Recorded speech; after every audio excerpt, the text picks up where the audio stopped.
Ladies and gentlemen, welcome back to Miami. It's hot, it's humid. I was just down that way and it sucked. But it's not daytime either, so it's not quite as bad. Welcome to Gateway to Sin, our live play of Vampire the Requiem 2nd Edition.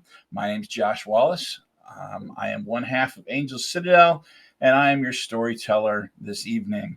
It's been a few weeks. It's been a hot minute. We miss you, but we're glad to be back, and I have my full cast here. Everybody's back from conventions and traveling and Mother's Daying and all the things that I sort of forgot to remember to put out there because so we're back and we're excited to play some vampire with you. Let's go around the room and reintroduce ourselves. Carol, why don't you kick us off? I'd love to. Hi, I'm Caro. You'll see me in chat as Sinomari and Sinomari_ on Twitter. And I'm playing Charlotte, an Invictus DeVay, and the rich girl that Hall & Oates wrote that song about. Sweet. Jeff. You are muted, Jeff.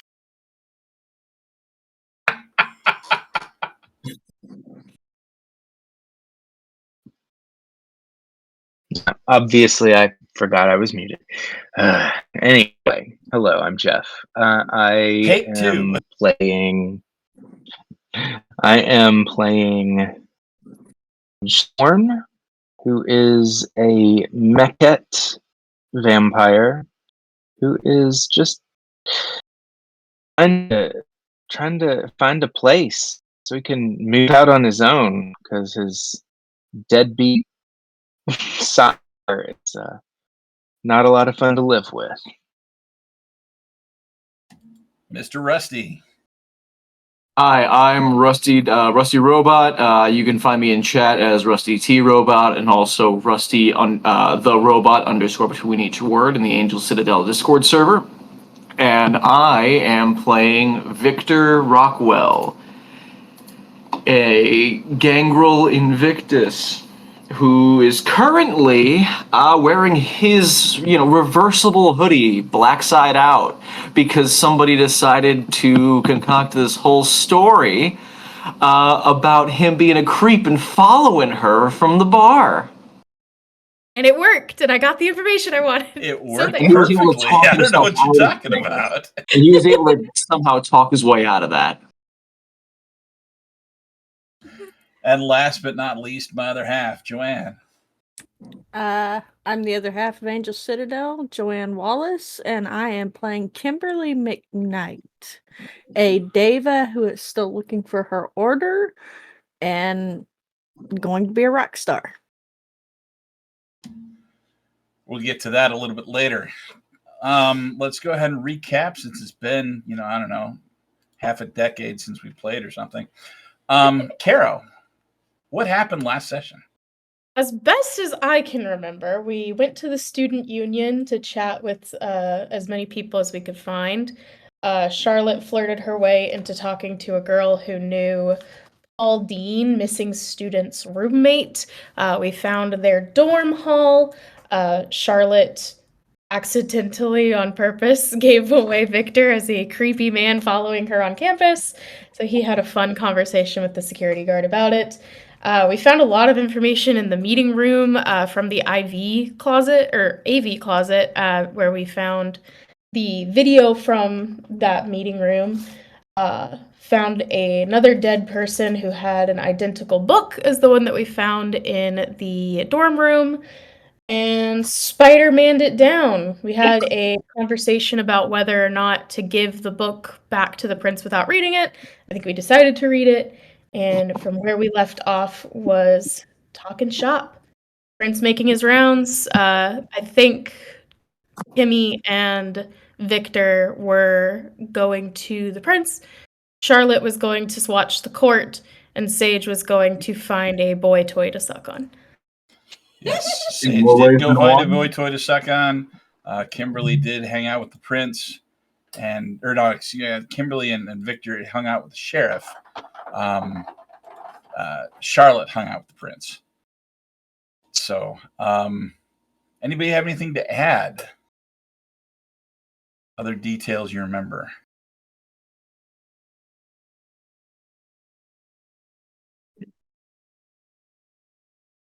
I enjoyed breaking and entering. We did some Yeah, B&E. you did Spider-Man up a building. Oh yeah, we did do some B&E. Wee's doing a lot of heavy lifting there. It was mostly Kimmy.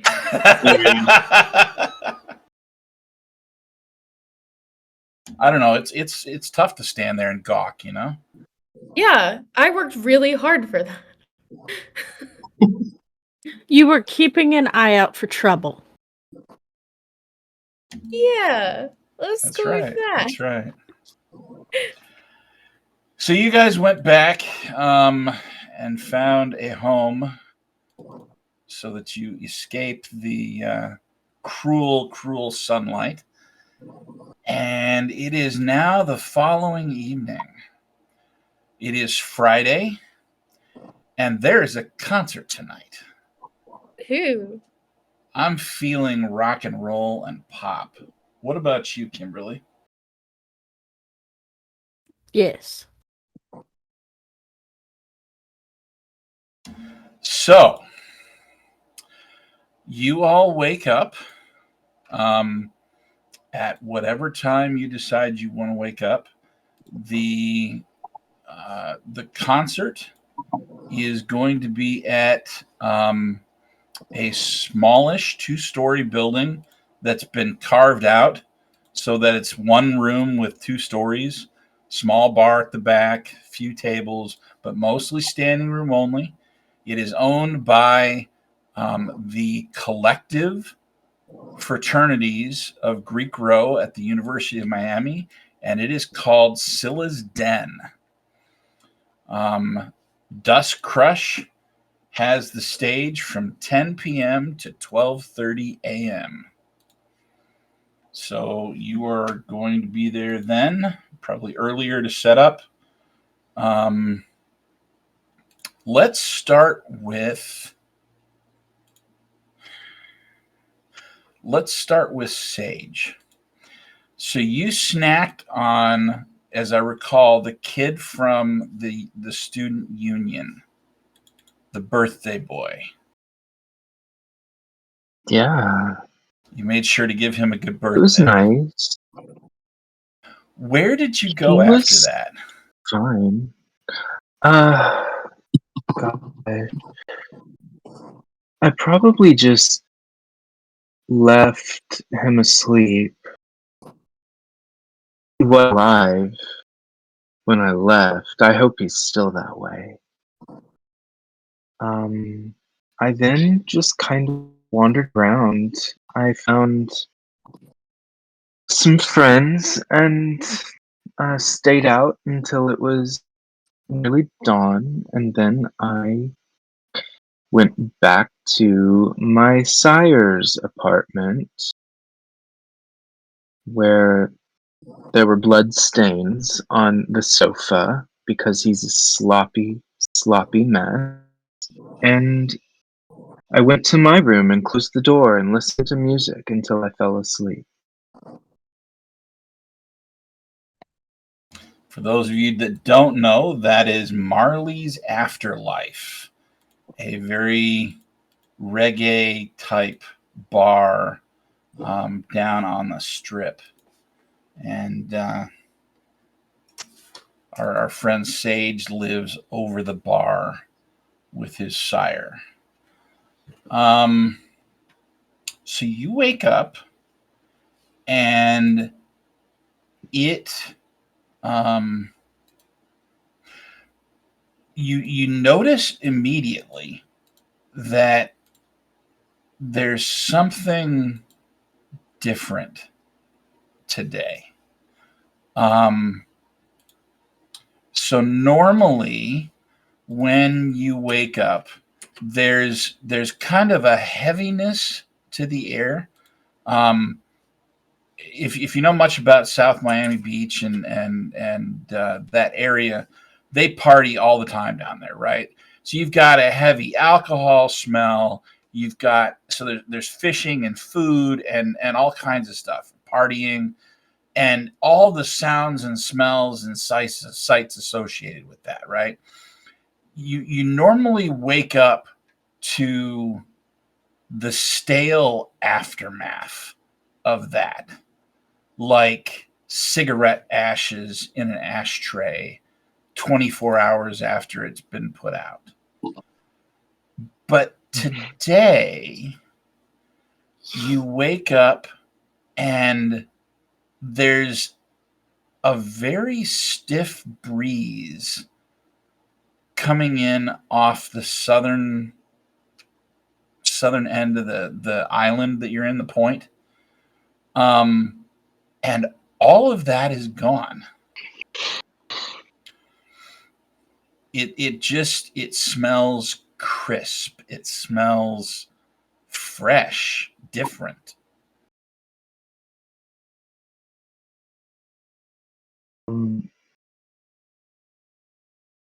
Sage gets up and takes a shower, and then Feels good.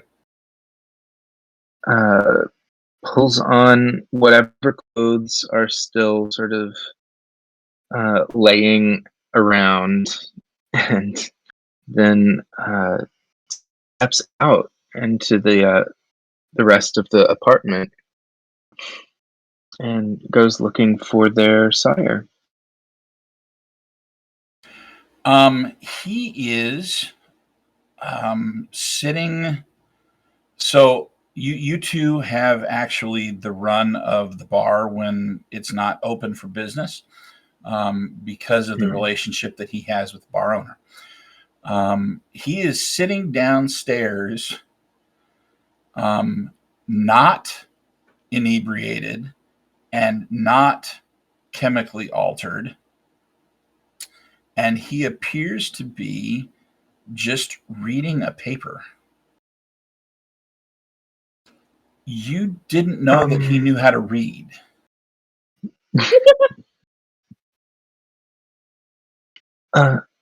Hey, good evening. What's going on? Why doesn't it smell terrible today? He kind of Were they looks at you closed weird for a last night? second,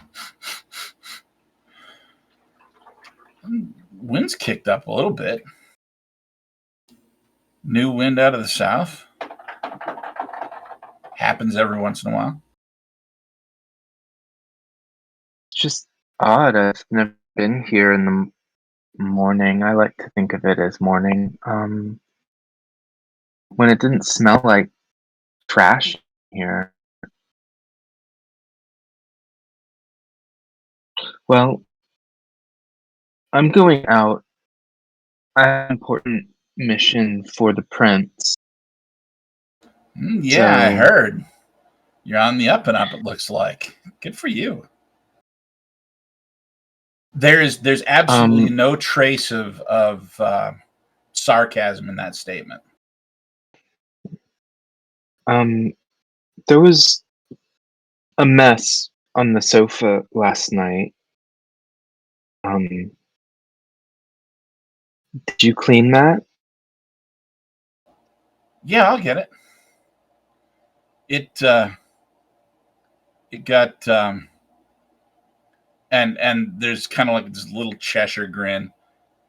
It got exciting last night. She was cute. No. And he licks a fat. Okay. Ugh. I'm leaving. I might see you out tonight. I don't know. And then I just kind Have of fun. walk out. When I step out, I take a deep breath, and then I look up at the sky to see what the weather is like. There are it's not super cloudy, but there's wisps of cloud, and they are really kicking Mhm. across the sky. You see them moving. You see, as you're looking around, there's palm trees, and they're bending a fairly decent amount. Not like monsoon style. I mean, you'd be hearing alarms and everything, if that were the case. But there's a fairly strong wind coming, blowing through, and whatever it is, it's taking whatever smells and stuff that you normally smell away. I will text Charlotte and Victor, and I will ask where they are and see who responds first and see if there's somewhere that I want to be. Rock, paper, There you scissors. go. Rock, paper, scissors. I like this. Come on, rush in for me, Rusty. Rock, paper, scissors, shoot. Rock, paper, scissors, shoot. Okay, you got it. All right. Rusty, You get to answer first, Rusty.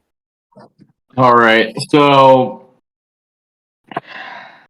you said that that Sage was texted both Victor and Charlotte, right? Right. Yes. So Victor immediately, desperate for just anything, Oh no. immediately texts back. Yeah. What's up? What's going on? I would just call when you respond like that and say, "Hi, what are you up to? Are you working on the mystery?" I mean, no, not at the current moment. Oh, I ain't doing Oh, okay. I ain't doing jack shit right now, to be honest. Oh, um, cool. Where are you? I don't have anywhere I need to be right now, and I just want to get out of the bar where I live. 'Cause my sire is there. I mean, we could we could go see what the others are what the others are up to, though. I mean, what do you think? I ain't really doing much. And Okay, well, I'll see where Charlotte is, and then I will text you and let you know. yeah. Sounds good. Sounds what do the kids say these days? Gucci. I hit the button. I end the call. Like, you're in the middle of that. And I end the call. Just fucking why did I say that? And, Sage is like, a little desperate. And then I call Charlotte, despite not having heard from She did her not yet. text back. Yeah, I call Charlotte. She picks up and you hear the sound of a hairdryer being turned off. She, Mhm. hey, what? Hey, I just talked to Victor, and he's a lot. He's so much. Mhm. What are you doing? Are you working on the mystery? I wanna connect. Yeah, I'm Um, totally working on the mystery. You hear like the sound of makeup being like set down. mhm. Totally working on the mystery, totally not getting ready for concert. Are you going to the concert? Cool. I'm outside of your apartment. Oh, that's terrifying. Thank you. Yeah. Oh, Yeah, I just thought it would be easier. for what? Um, so that we can hang out. And then maybe if you're around, it wouldn't be so cringe to hang out with Victor. Okay, yeah, that's a good point. And she hangs up and goes to open the door. She is half dressed, wearing like a very frilly pink robe, a dressing gown perhaps, with rollers at the bottom of her hair, and was clearly like doing her bangs. Hi, I assume that you're not. This isn't a problem, right? I don't have a problem with it. You look fine. Okay, great, come in. Um, Are you flirting with Victor? I hope not. Okay. He seems really nice, but Does he? he's kind of a mess. And when I say that, that really carries a lot of weight. I don't know, some guys like to, like, go to the pound, pick up a project. I know that's how I got laid so much, but I don't want to be a project anymore, and I certainly don't want to take on a project. Well, perfect, sit. She motions to, like, a seat near her bathroom. Is Are it okay you if I working on text the Victor, say that I'm here, and that we'll meet him somewhere? You said a concert. What concert? Are you not going to the concert? It's for Dust Crush, it's Kimmy's band. Oh, yeah. Yeah, I would go to that. Great, you're I going to just it. It's in 2 hours. okay. Are Oh, you wearing that? okay. Well, It's dirty and wrinkled. yeah, I Oh, know. That's what no, it you looks do a great. rock show. Well, Are you gonna wear nice, clean clothes? Because that's kind of weird. I mean, I was gonna go with, Fine. like, a fun disheveled clean. Okay. Yeah, that sounds good. I've never been to a rock Sage show. is Have you just been in to their a rock? phone. What? Don't give him my address. Uh, Sage is like texting and just tells Victor that we will meet him at the show. And And he uh, he just texts back a thumbs up emoji.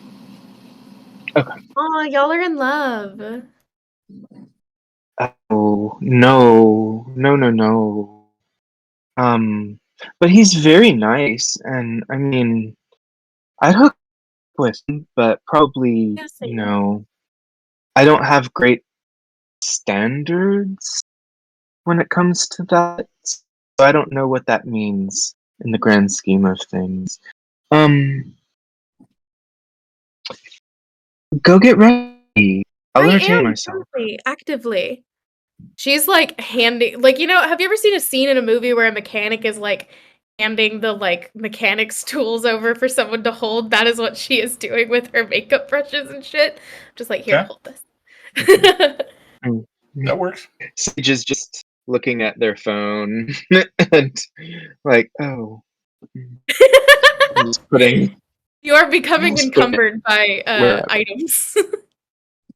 Yeah, but just setting them down. Like she hands them, and then they just set it down, like, and just pile it up. She just Um, wants you to feel involved. and they will wander into the living room and say, "I'll be in here," Don't and touch we'll anything. just entertain themselves on the phone. Uh, I want to know what Kimmy is up to. Yeah. Okay, Kimmy, you wake up. What are you up to? Well, I'm gonna go have breakfast with the prince and the sheriff like I do every morning Mhm. because the prince likes his schedule. Yep, He gets it. there's a new person, um, in the corner of the kitchen, and you have a fresh goblet of blood waiting for you.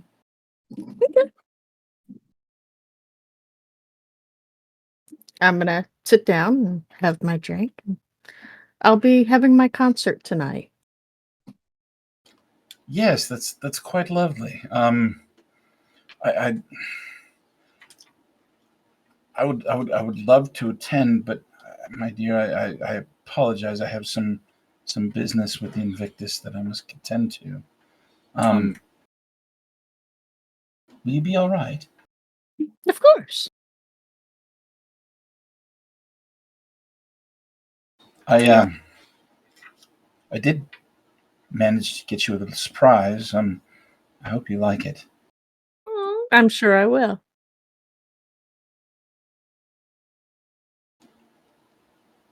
We'll meet her later.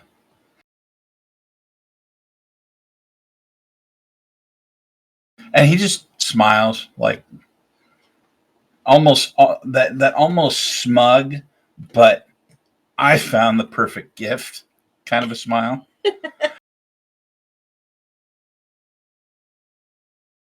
And you're never going to guess what it is, so don't even bother trying, you know?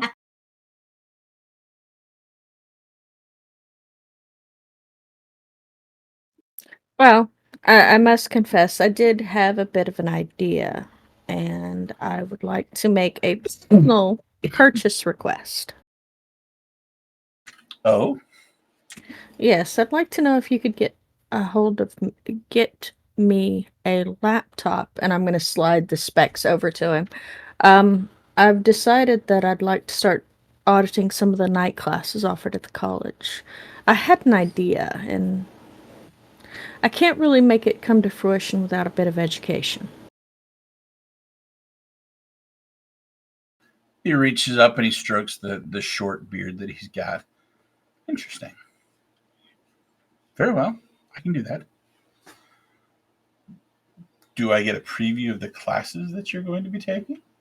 Of course, I'm going to be focusing on business administration and hospitality. Business administration and hospitality. That's an interesting choice. She just gives a big grin. The kind of grin that, a toddler gives when they short sheet the bed or put saran wrap on the toilet. I'm making trouble and I know it and you know it, but you're not going to stop me because I'm too adorable. Very well. Let's see where this goes. And he takes the piece of paper, and I will have this for you tonight. Thank you, my prince.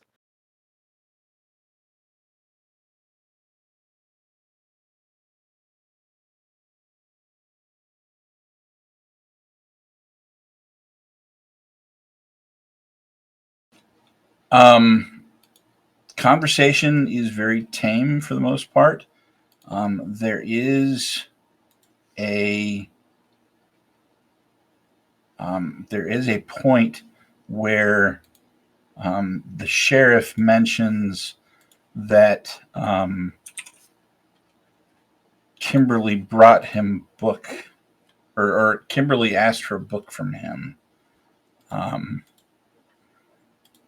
And he ends that with the Lord Montez is finally beginning to come into his own. You may want to keep a closer eye on him, my prince.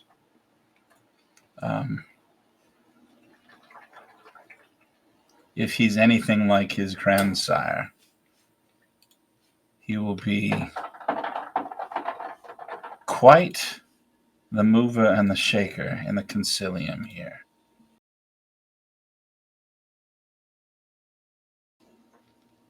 Interesting. Very well. I will have to keep a closer track of him.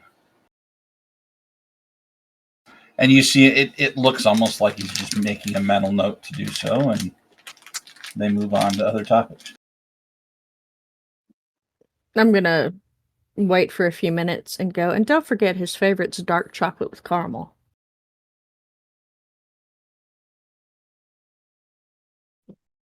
Dark chocolate with caramel, huh? Mm-hmm. Fascinating. I used to trade him truffles for information. Very well. Dark chocolate with caramel it is.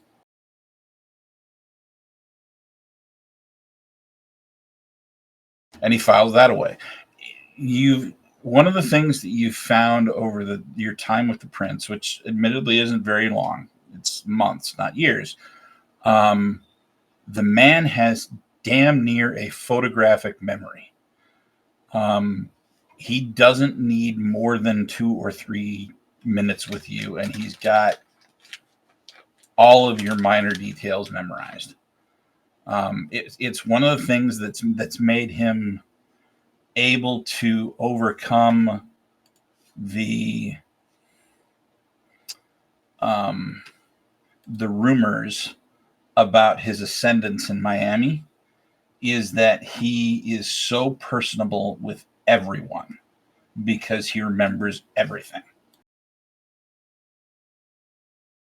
And it creeps Kimberly right the fuck out. Yeah, you've never met anybody like that before. So it is probably 8:30. What are you doing? I'm going to finish getting ready and then send Lorenzo a text asking how he's doing and let him know I have his book. And that if he'd like, we could meet up after my concert this evening in the morning. He responds fairly quickly with, "I would love to." The usual place. Sounds fantastic.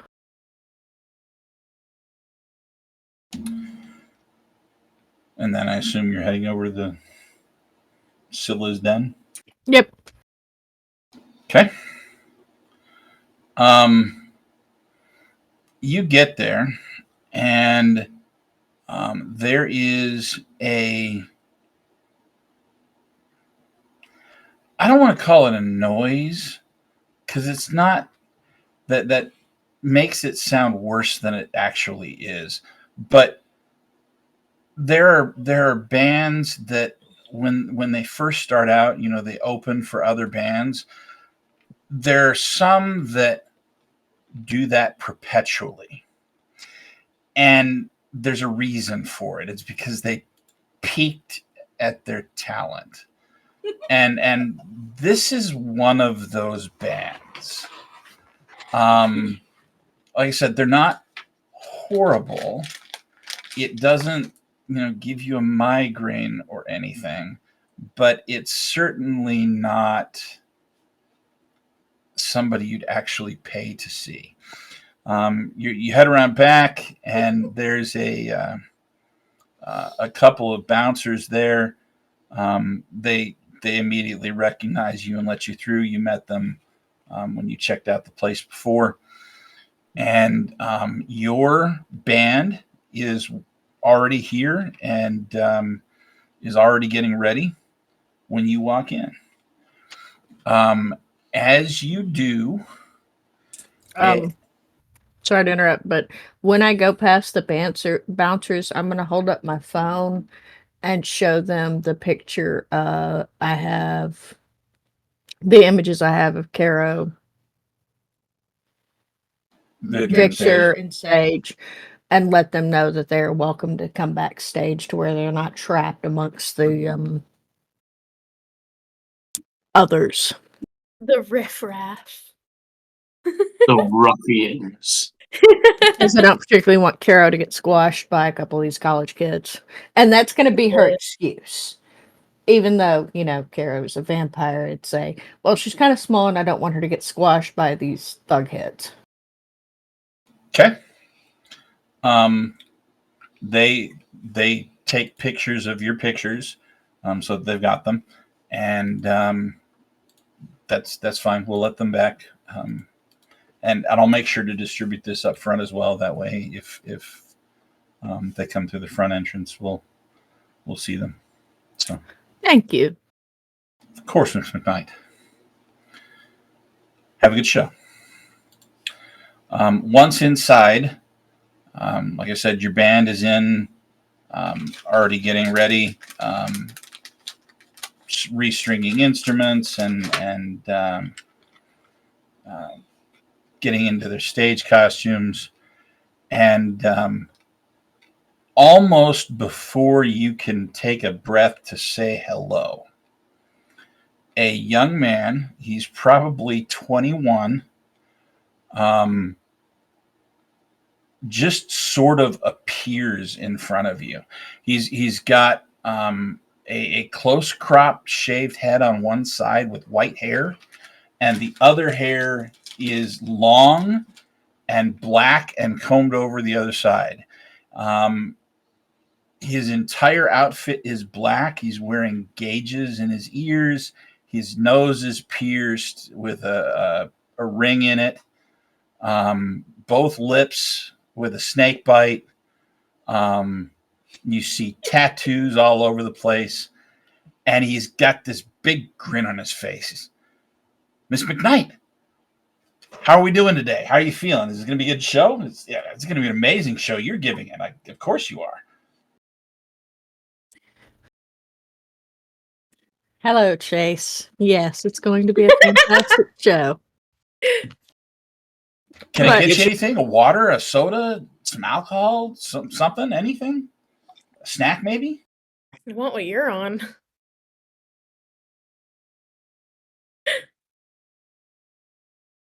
I'm gonna flush with life and just reach out and brush the backs of my fingers across his cheek. Oh, some water would be lovely. Thank you, darling. On it. And he vanishes. Like you hear the door open and close, and you know that kind of heavy close where it's a rebound from how the door opened, right? You didn't see him go through the door. He just sort of, yeah. So yes, that is your stagehand. You've had him now for 4 months, I think, is when he took over from the last one. And yeah, he's fun. I just hope Sage doesn't decide to eat him.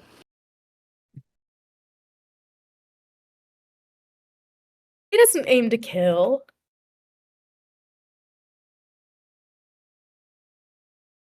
Sage has terrible boundaries, but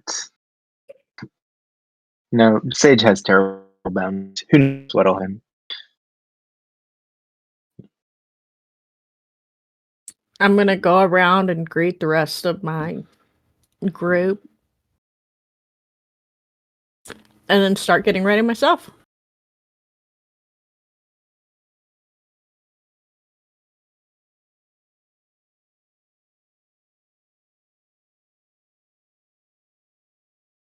Doing my fangs. Which is, it looks like I'm putting it in, but there's really nothing to put in. All right. The previous act finishes their set at about 9:45, and you see Chase and several other guys that are probably from the from Scylla's Den start moving your drummer's drum set out to the stage and swapping out and helping the other band swap out, you know, monitors and speakers and things like that. It takes them a good 10 minutes, but you know, they've been doing this for a while, so they've got this system down pretty well. And let me get this. For those that are here, and we appreciate you being here, by the way, I will go ahead and drop a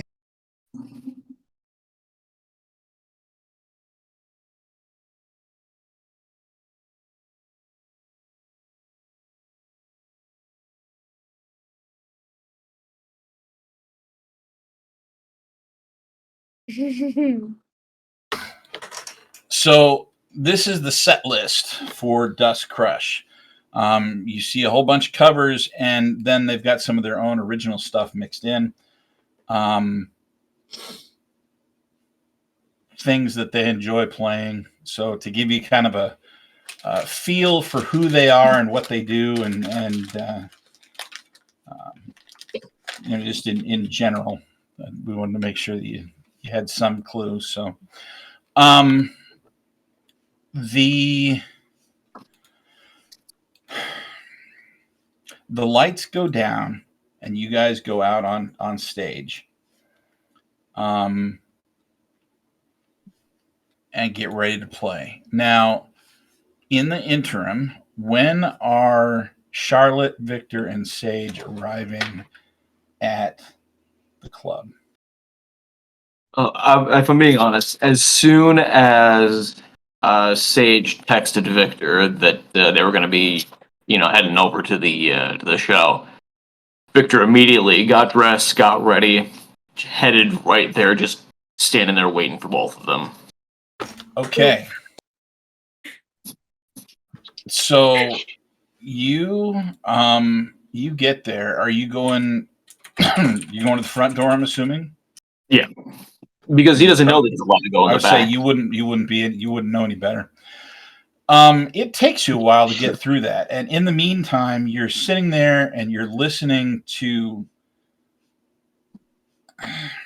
a really, really, really bad rock band. Not screeching nails on chalkboard bad, but really close. They're playing because they enjoy playing. They're never going to make it. You get up to the door, and the bouncer looks at you, and he looks at his phone. And he kind of pulls back the door and peeks in and points. There's a door back there past the stage on the right. You go ahead and go back there. The bouncer there will have your picture as well. Miss McKnight's asked that you be allowed backstage. Oh, yeah. Okay, sure. I'll make sure to thank you for that. Thank you. And he starts walking towards the that furthest door. All right. You get back there, and it's kind of a maze of curtains and equipment and stuff. But there's a door. It's a faded, paint chipped red door with a star on it, and it's a paper star. They didn't have a plaque or anything like that. It's just this someone cut out construction paper in the shape of a star, and it says duck crust duck. Is it at least gold construction paper? Yes, it's well, and it's even fancier than that, right? So, you know how you take a shape and you put it on another shape that's just a little bit larger but in a different color. So this is gold on white, right? And it's just dust crush on it, and it's taped to the door, but it's almost falling off.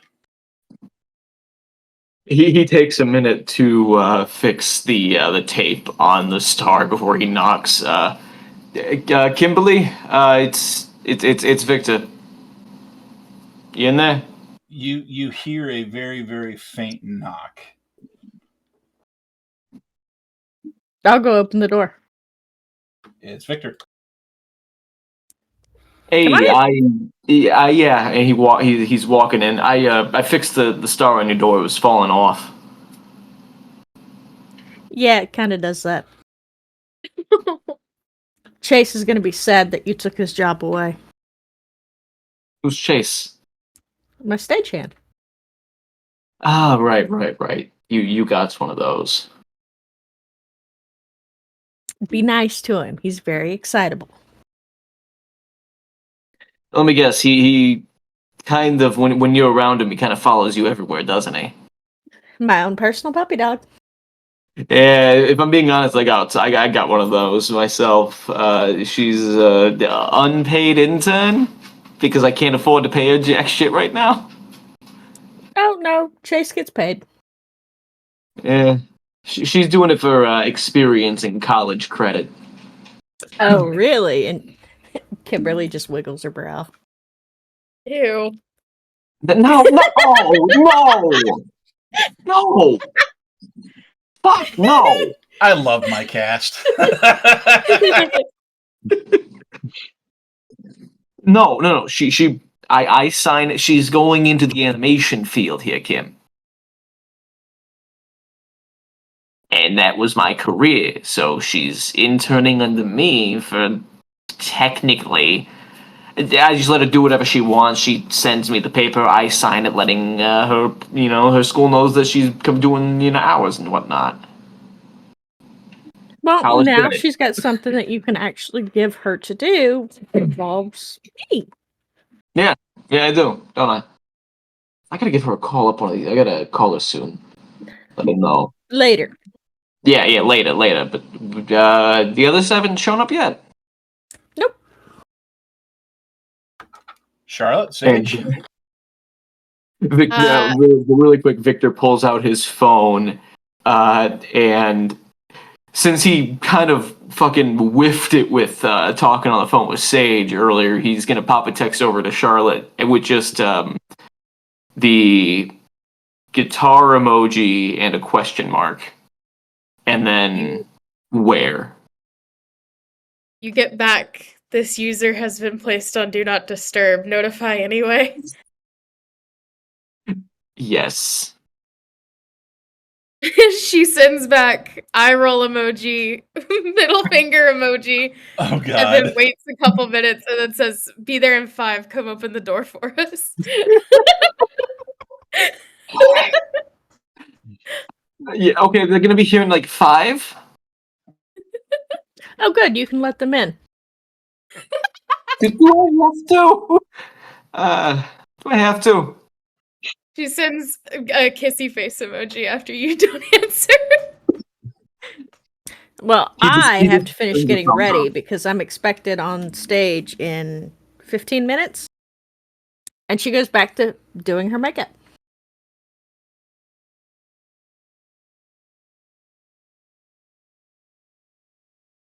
I think we go. Charlotte has enough knowledge. I think she's like, "Oh no, we're going to the back door. Come on, Sage." Yes, you would know. Of the three of you, you would be the one that knew. She is not appropriately dressed for a rock show. She looks like if you've ever seen like when Chanel tries to do like an all black sleek outfit, it's that and her hair is done like very pristine and cleanly and she's like, "No, it's goth. I'm wearing a choker." Oh dear God. Okay. At least she didn't go the exact opposite direction and go JoJo Siwa.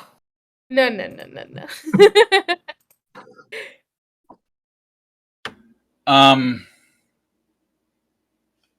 All right. Hang on just a second. I gotta know. You got to know what. JoJo Okay. Siwa? No. I know what JoJo Siwa is. JoJo Siwa's karma look. So you go to the back door. There is a bouncer there, and Victor, I'm assuming, is at the back door with the back door cracked, peeking through it, waiting for you. And when you get here, he opens the door, and the bouncer kind of looks at him irritatedly because this is my job. Just go away. Just go away. And he just scuttles right back to the green room. He looks at you and doesn't even notice Sage. Yeah, he rolled no successes on his attempt to actually focus on his job. And well, hello. Hi. And who might you be? You can call me Lottie. Lottie, what a wonderful name. Thank you. I got it for my birthday. Are you here for the concert, Lottie? I am. I'm friends with the lead singer. Ah, Miss McKnight. She has excellent taste, may I say. She sure does. Was she the one who hired you? Oh no, I work here at the den. Sounds like someone else has excellent taste. It's a fun place to work. Seems like it. Can we go? Absolutely. Hey, you wouldn't mind meeting up later, would you? I would mind. And she pushes past him. And you see the biggest pout on this guy's face. Like he's absolutely not used to being shot down like that. So Ta. neat. I love it. It is not hard to find the green room, and you two see the interesting sign. Would have been easier if we had an escort, right, Sage? Why were you flirting with him? Fun. Okay, that makes sense. I might go back if I get You were just very mean to him. Was it mean? I just don't really see the point in being mean usually. But I mean, cool that you've got like a personality based around that. I think it's kind of fun. Thanks. How delightfully Oh, backhanded. you're welcome. Listen, Sage.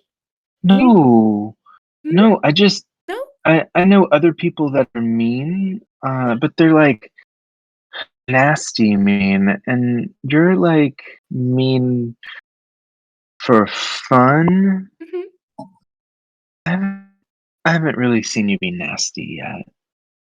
Would you like to see me be Anyway, nasty, Sage? I'm in She winks at him and says, "We're something else now. different. If I want to play a little with my food, I think I've earned it." Oh, okay. That sounds fun. It is fun. And I guess um we should find Kimmy, Yeah, I'm shocked your little boy toy or do we come just walks wait? in. I'm going in the room. Would you like to come? Okay, Yeah, the I door's follow. cracked, so you can just walk right in. Charlotte opens the door for Sage. She likes him quite a bit. He's off-putting, but she likes him. And Charlotte and Sage walk into the green room.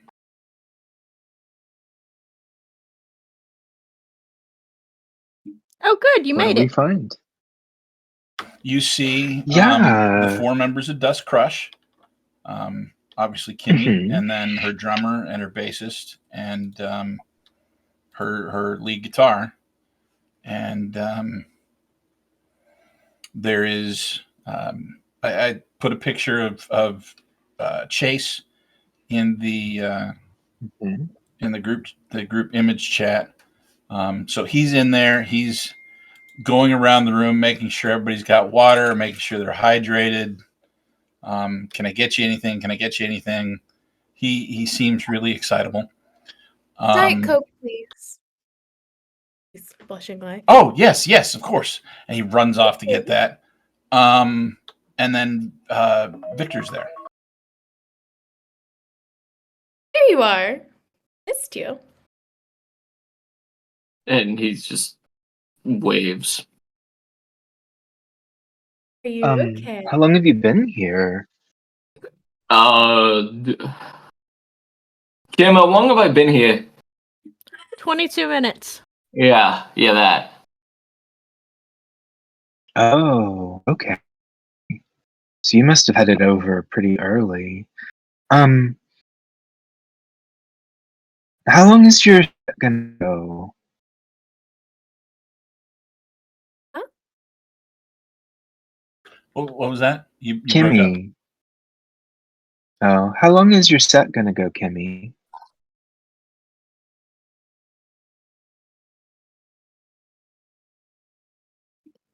Couple hours. Oh, okay. I'm gonna invite that birthday boy.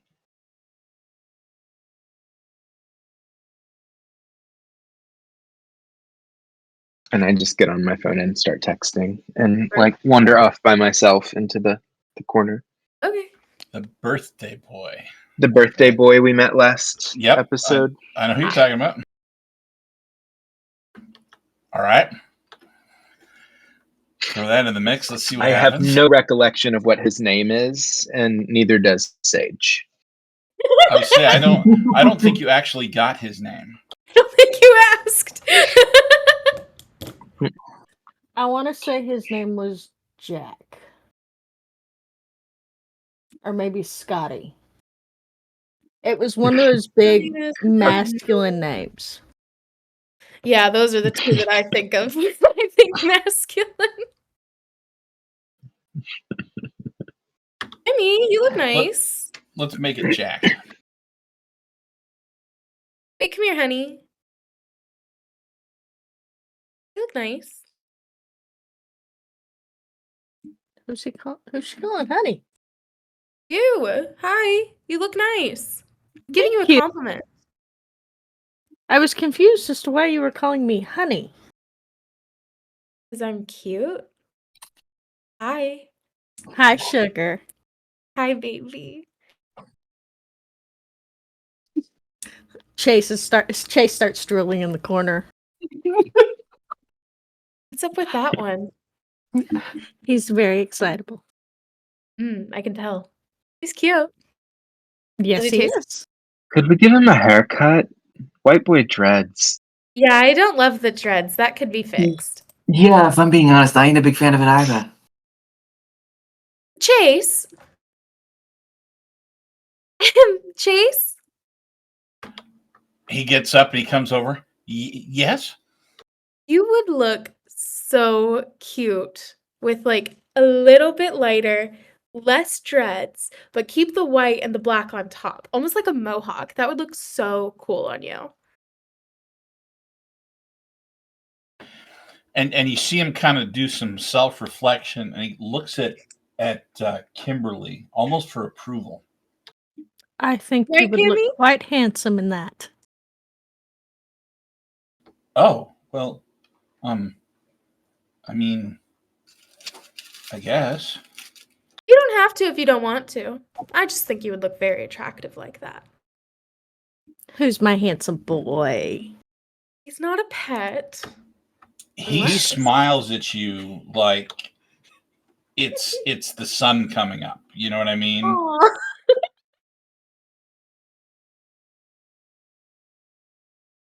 There may or may not have been some previous vampiric shenanigans.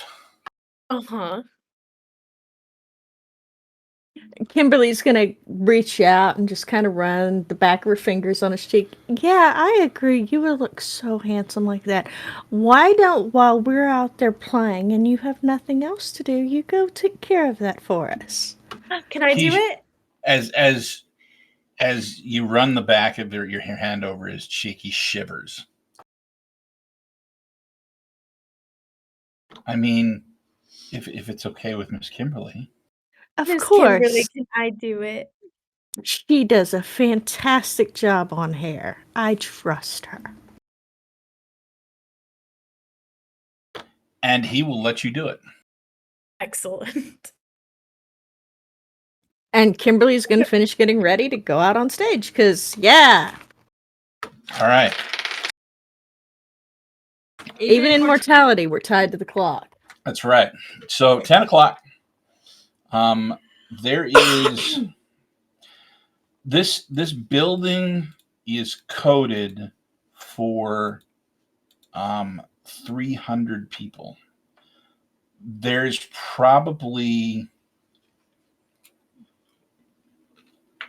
210 there right now. So not full.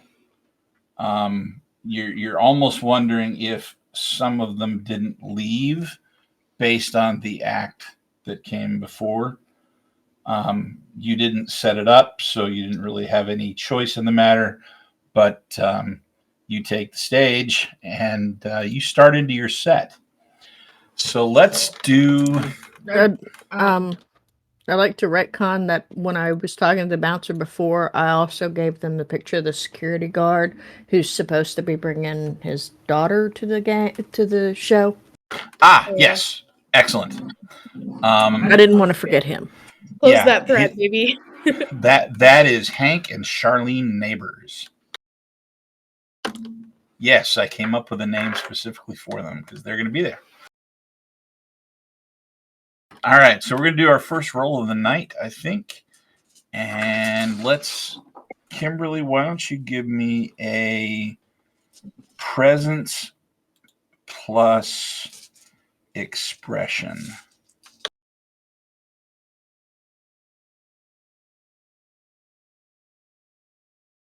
And I will roll for the crowd. A bunch of drunk college students. Best demographic. Remind me what a success is. 8, 9, 10. 10, you roll again.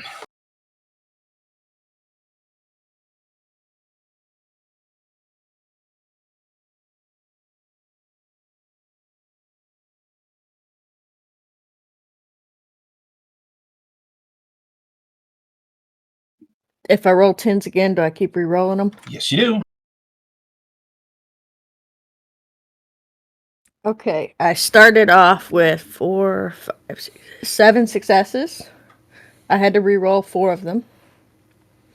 I got two more. I got 2 more 9s on those, and then I had to re-roll 2, and then I got 2 8s. You're using your metal dice, aren't you? Yes, she is. I'm not only using my metal dice, I'm using the metal dice that Josh specifically purchased for this game for me. Yes, I have red gunmetal D10s with Cool. red ink on Dirty. it. So yeah, because vampire. Okay, so that obviously beats their 2 successes. Within the first, we're going to call it the first half an hour. So by the time you get to Alice Cooper's Poison in your set list, that 210 has jumped to 450. Standing room only. They are crowded up outside, and in every spare inch of that room that you can get. From the green room, if you guys are you guys actually staying in the green room, or are you going to peek out? Are you going to come out and look off from the side of the stage, or what are you guys going to do? I'm gonna watch every once in a while. Okay. When you come out, you notice something different. You notice that the cheers start getting louder, and you come out, and all of a sudden, the people have almost doubled. Oh. You watch as they just nail cover after cover after cover, and even their own original stuff is getting as much excitement as the covers that they're doing. And they finish off their first half with Poison's Nothing But a Good Time. And they she hollers out, well, we're going to take a break and we'll be back here in 20 minutes or so. And you see a woman walk back past the bouncer at the stage entrance and heading towards the green room.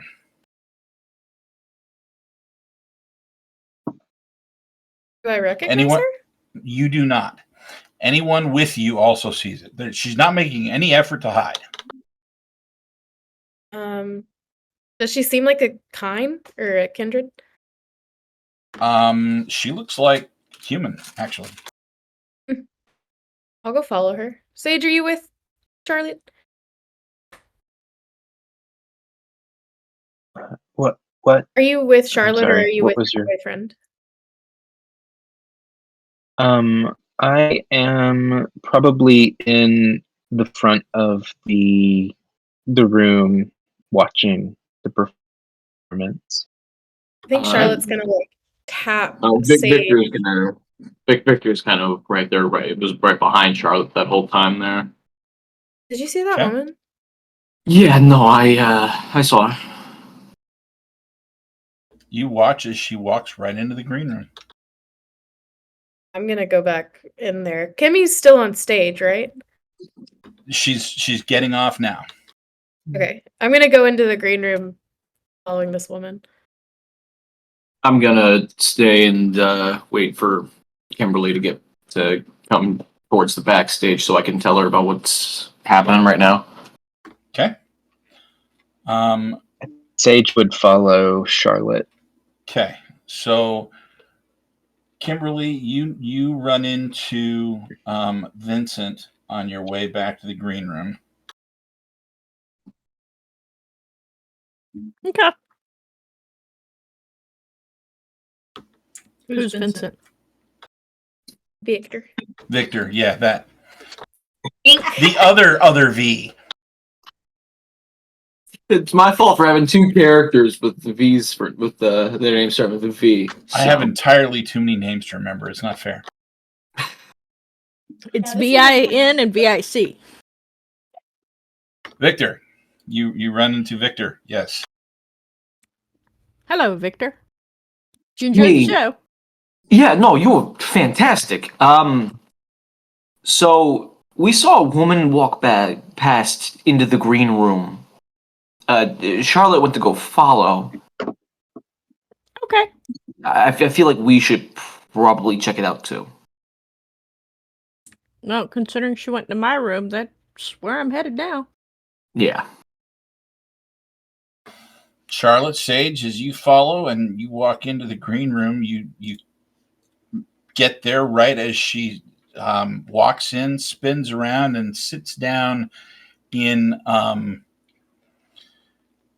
one of those sculpted chairs, the kind of single piece swivel but high backed and wings for arm type chairs. She leans back and then crosses one leg over the other, and you can see her just waiting. She looks like she's just waiting. Hi. And the brides. Of a sort, yes. I'm Charlotte. Pleasure to meet you. My name is Ronnie. And she takes your hand and shakes it. Hi, Ronnie. How do you know Dust Crush? It's a rather new acquaintance, actually. I was approached by a mutual friend. Who might that be? I think we can wait for Miss McKnight. Oh, you love to keep me on pins and needles then. Oh, you know. She's a new acquaintance of mine as well. Seems like she's branching out here recently. It's good for people to spread their wings. You can say that again. And it doesn't take you much time. So, Kimberly, Victor, you walk back in, And Charlotte and Sage are with a woman. She's wearing a pencil skirt and a kind of a suit-ish coat over a white blouse. Very, very well-dressed, very professional. And as you walk in, she slowly gets up and walks over to you. Miss McKnight, it's a pleasure to meet you. My name's Rowena Iverson. And she reaches out to take your hand. Kimberly makes sure she's flushed with life and shakes it. A friend of yours asked that I stop by this evening to listen to you. I must say I'm quite impressed.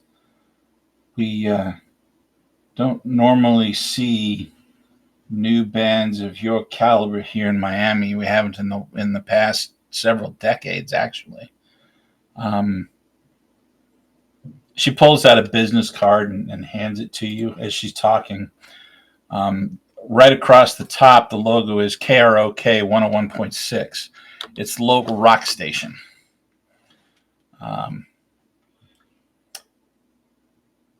Do you, perchance, have a demo tape I could take with me? Why, yes. I believe I'd like to give it to some airtime and see how our listeners take to it. I'd be honored. And she goes and grabs a couple of her demo tapes. Both a mix, one that's entirely her stuff, and then one there's Dust Crush's stuff, and then one that's a mix of covers and Dust Crush. Okay. She takes both of them and smiles. Thank you so very much. Of course, always delighted to help. You sure did draw quite a crowd. I was beginning to worry there. No, sometimes it just needs a little unexpected boost. And she looks around. These are your friends? Yes. It's a pleasure to meet you.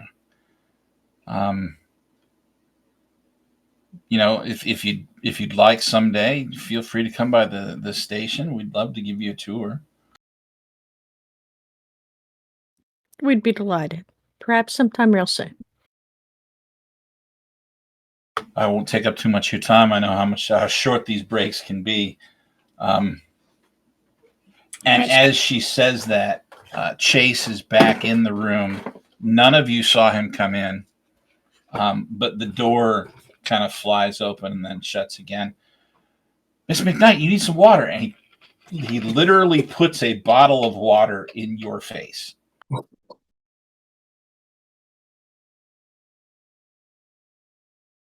I did not mean to break my player. Yes, you did. Kimberly's going to take the water. Thank you, Chase. Very sweet of you. Make sure everybody has water now, okay? On it. And he runs off.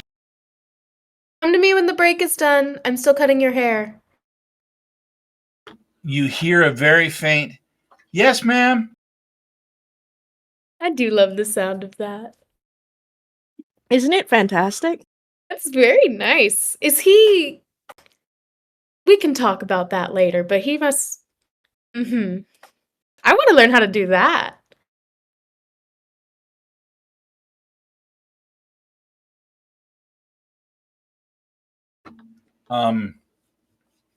There is... you do notice a sticky note on the inside of the door. Hank and Charlene neighbors are here. Excellent. Who are they? The guard and his daughter. A guard? Yes, the security guard that got me the tapes. Oh. We'll talk more about it later. Sure. I've got to go see them. And Kimberly's going to go greet them. And when she goes, she's going to pick up the t-shirt and the poster and the other stuff that she had specially made because they're just starting out, so they don't have a lot of merchandise. So she had some stuff made up and bring it out to them. Staples, Okay. everybody's best friend. So you peek your head through the door, and the guard points them out, and then he'll bring them over to you. And just inside the door, you can chat with them. You've got about 5 minutes. Okay. I'll talk with them. Wow, this is really amazing. Hey, thank you for getting us those tickets. Of course. And the girl is just like shaking with excitement. Kimberly's gonna hand the stuff to the dad, and here, I thought your daughter might enjoy these. There's a squeak from the little girl. Oh, So cute. And by little, she's 6 foot, 21 years old. I mean, she's a freshman in high school. I take that back. So 14 years old. She's probably 5'9", 5'10", but thin, like really, really thin. Okay. Kimberly's gonna wink at her and go, and I signed the poster for you. Oh my god, I love it so much. Thank you so much. No, I can't get that high. I'm sorry. you really gave it a good try. I'm a Josh. horrible, horrible voice actor. I know, it's terrible. You gave it a whirl, and for that we thank you. You tried. That's great. Yeah, no, you did your best. No one can criticize you. But no, she starts gushing, and she'll step close, and she'll kind of place her hands on your forearms. And thank you so much. Thank you. I can't even tell you how much it means to me. The smile on your face is thanks enough. Would you like a hug? She squeaks again. Kimberly will reach out and just gently fold her into a hug very, very carefully and kind of pat the back of her head. And she hugs you back, and then when you let her go, she turns to her dad and gets like his shirt in a death grip and starts jumping up and down in place. Oh my god, oh my god, oh my god, oh my god, oh my god. Well, I've got to get back, but I hope you two love the rest of the concert. Oh, we will. Thank you so much. Thank you. Before the show starts up again, are the house lights on? Yes, they brought the house lights up. Charlotte goes out kind of to the corner of the stage on her phone and takes a panoramic shot of the crowd. And we'll inspect it later. All right.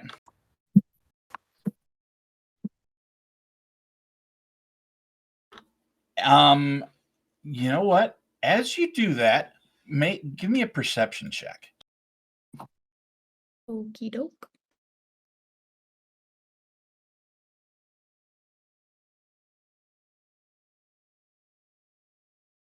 I don't have the chat up. Did I do it? Yeah, you did. Nice. All right. As you are scanning the crowd with your phone, you happen to glance at the screen at the exact moment that you move the phone across a certain space, and you see the girl that you were speaking to that had the romance novel. Her name was Andrea. Yeah. Next to her, you see someone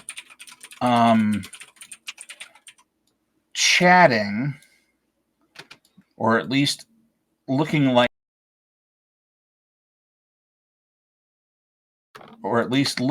they're attempting to chat. And I'm giving you a picture of him now. Copy.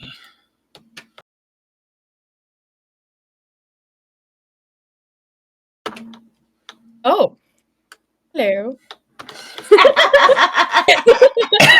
He's got one of those killer smiles on, like bright white teeth, big bright eyes, and is just looking at her like, hey, how Is you he doing? visible in the screen?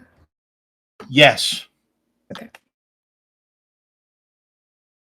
But he's not really moving either. Because there's 400 people in a 300 person space. There's no moving.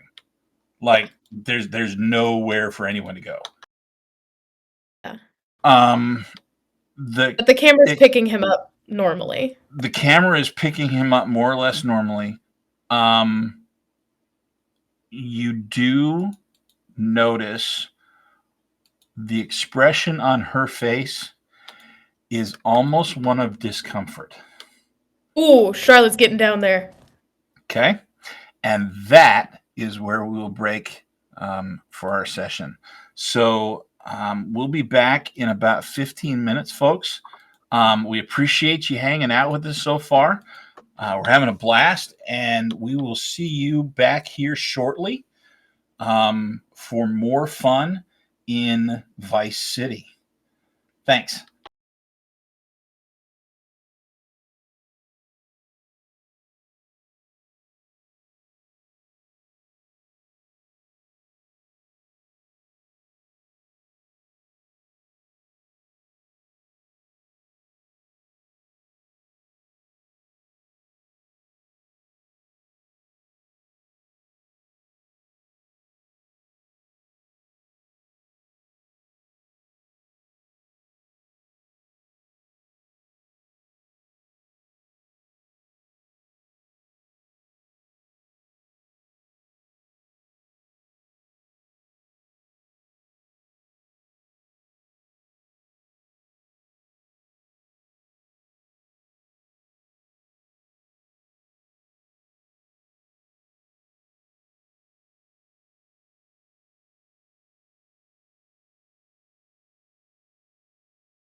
Welcome back to Miami. How are we doing?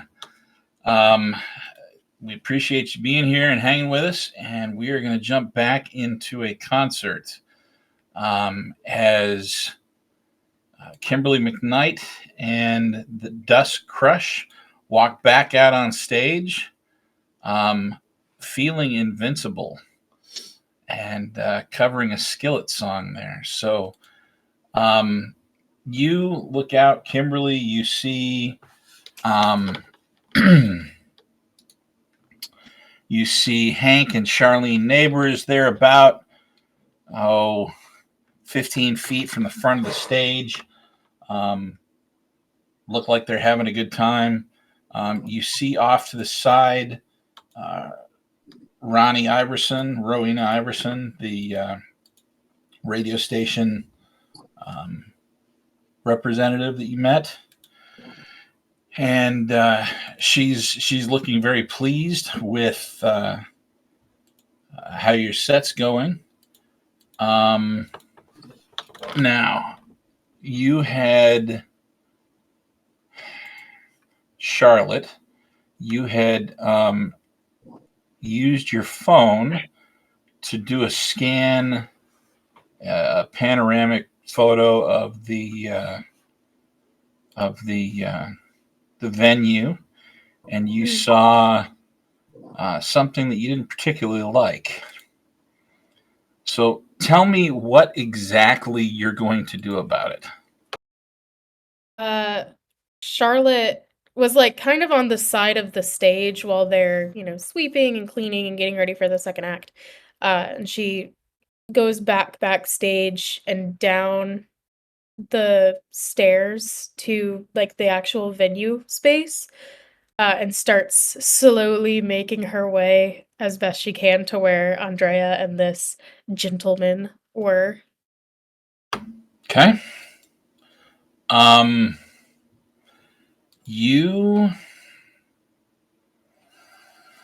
You get within about 5 feet of where they are, and you immediately get the sense that he is kindred. Mm. And the only reason he was showing up in the video is because he wasn't moving.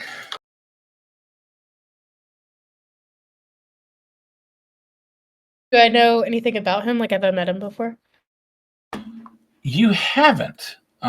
Although you do see peeking out from under an open black shirt on his upper left pec, part of a tattoo. And the tattoo is a circle of what looked to be almost like rose stems.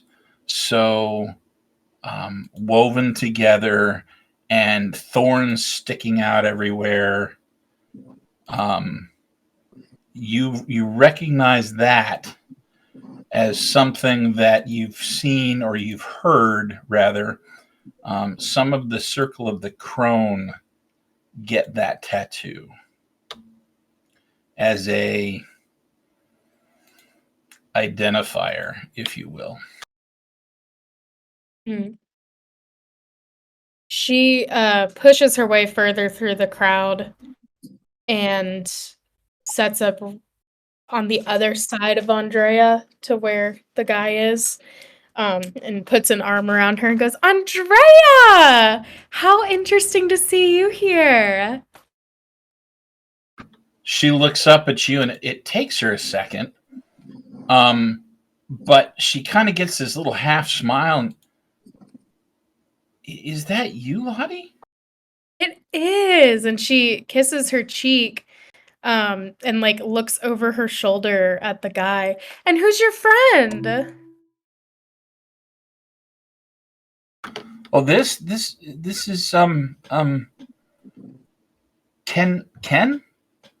Kendrick, if you will. My name is Kendrick. Nice to meet you, And Kendrick. you are? My name's Lottie. How do you know my Lottie. friend here? Oh, we just met. She's very fascinating. Isn't She's she? an author. She is, and a damn good one. I was actually just about to bring her backstage. You were. Do I you was. know Dusk Crush or? I'm a huge fan. Is that right? He glances up at Kimberly and then back at you for a second. And his brow kind of furrows, and then one of them arches, and you see a bit of recognition in them. Lottie, Charlotte. Ah, yes.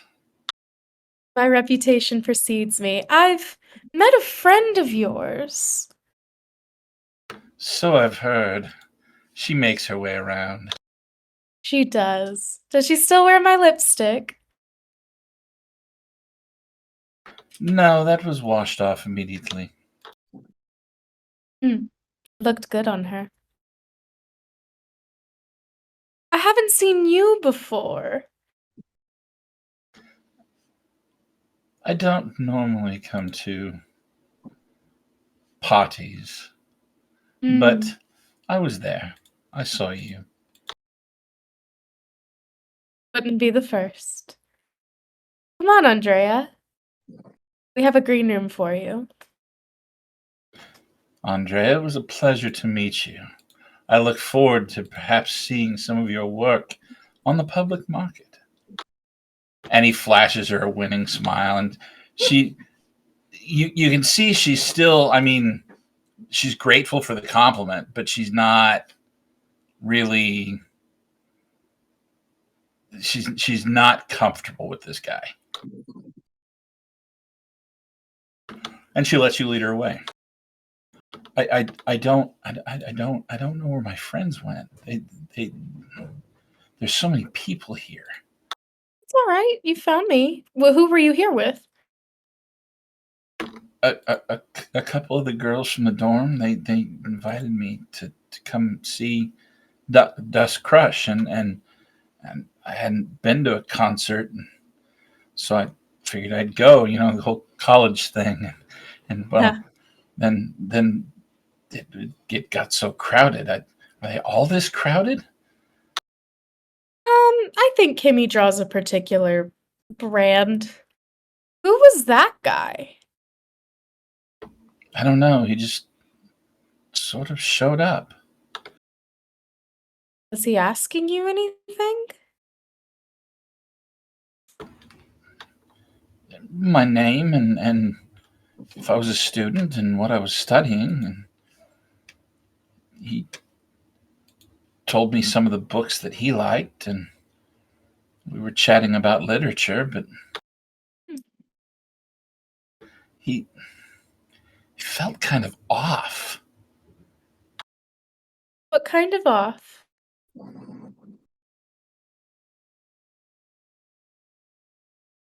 What kind of off, Andrea? And you see her, and her face is all screwed up, like she's trying to put words to a feeling that she's never really felt before. Like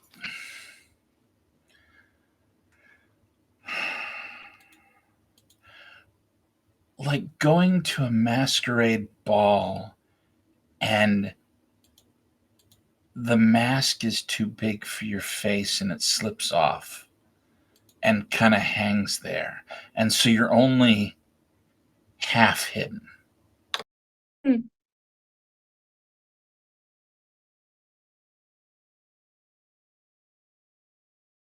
I don't know. Maybe I'm just being weird. I don't think you're being weird.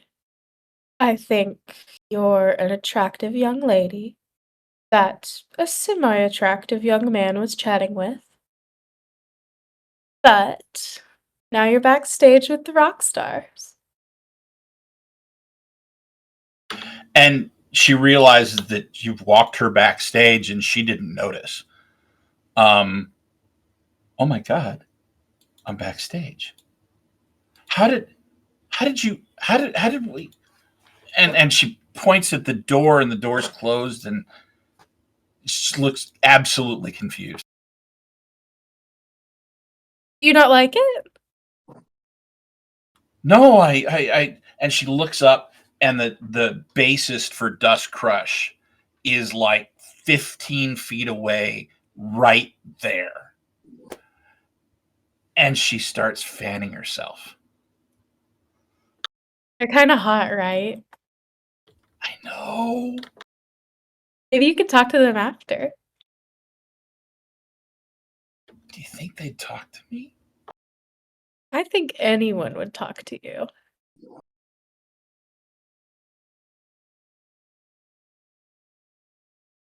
She bites her lip for a second, and then, you said you knew how to get into the green room? Yeah. Do you want to come? Sure.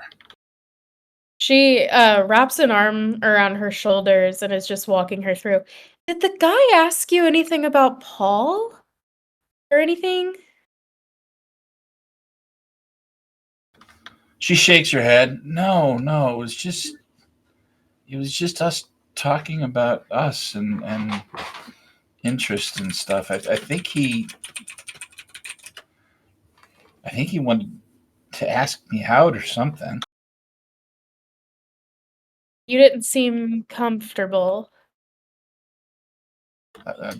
Truth be told, I wasn't, but he seemed nice enough. I didn't want to be rude. Be rude. Fuck politeness. If a guy's making you uncomfortable, leave. She opens the door to the green room. Hi, this is my friend Andrea. She's cool. She looks around at everybody in there and like, so Sage, you've got your boy toy with you, is that correct?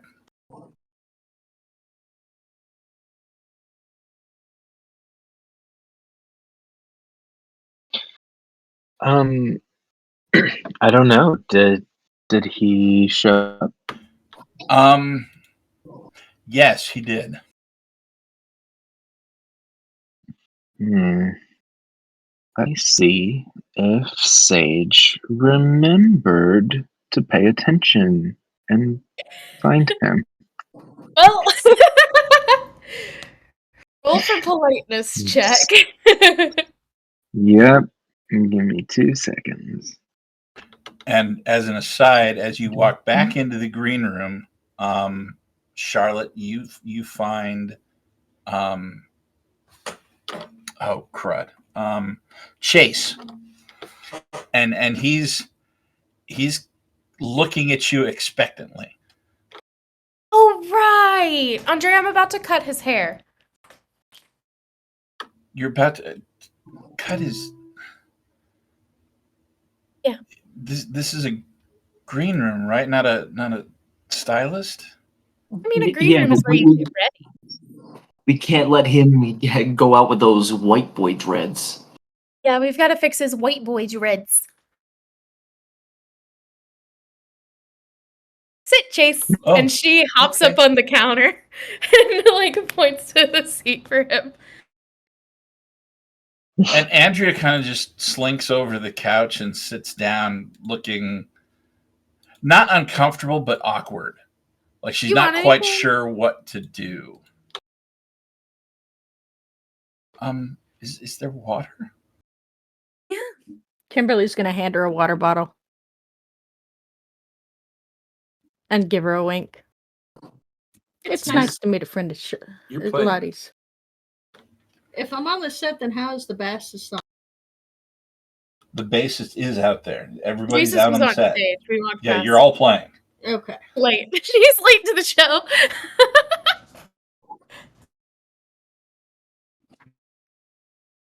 Yeah, she walked back by the side of the stage and looked up, and the bassist was right there. Okay. Playing. I was confused then. And she's, oh my God, that's the bassist. Like I could reach out and touch his clothes and be healed or something. Then I will retract my statement and continue playing. Because I misheard. Because the way I understood it is that we were walking out as she was coming back. No, you guys were already playing a set. Okay. Charlotte hops down off the counter and goes and gets her the water because she doesn't want Chase to get up and disappear again. And it looked like he was about to. Uh-huh. But Victor is right there behind, making sure he's staying sitting down. Thank you, Victor. Andrea was a friend of Paul's.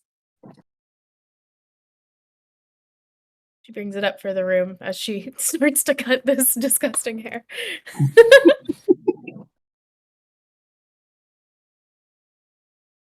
Okay.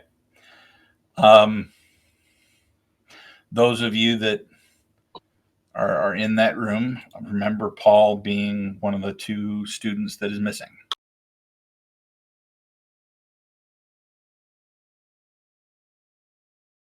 So a friend of Paul's, you say? Yes, he was one of my. He is one of my teachers. My creative writing teaching assistants. This is Victor. He's one of my close friends. Oh, hi, Victor. And she gives you a small smile. He nods and raises his hand up, making sure that the other hand is still firmly planted on this fucking white boy dread. Okay, so are you doing? I'm assuming you're doing scissors. I'm not. Yeah. I'm not guessing. We've got clippers sitting around somewhere. I'm assuming scissors.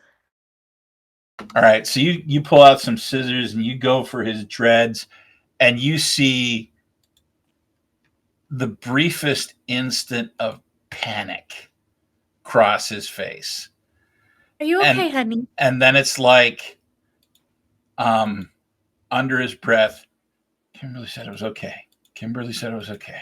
Kimberly said it was okay. If you don't want to do this, you don't have to do this. No, she said it looked good. I agree. And she'd never lie to you, Chase. I need you to say that you want me to do this. Nightfall. Oh, Nightfall. I'm sorry. Sage. Sage walks up to this guy and sort of squats down in front and places their hands on his knees and like holds eye contact and then says, "You want a haircut, and I would like to use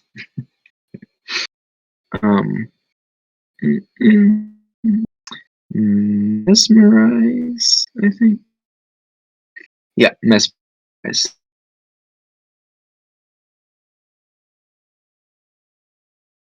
So that would be dominate versus resistance.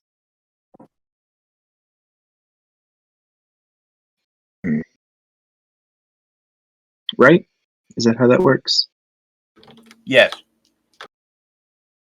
Dominate, and I guess my 1 level of potency. So Yep. we'll see if it works. We're saving this kid's life. There's nothing more important that we have done. 1 success. We're doing something good for the community here. Mm-hmm. Mm-hmm.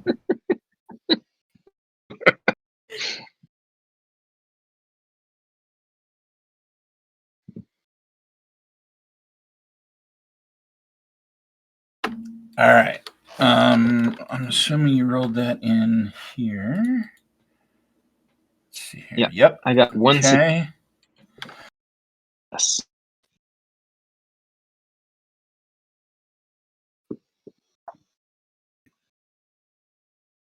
He looks down at you And as you're reaching in to try and ease that way, you feel it feels almost like you're running and then you slam into a brick wall.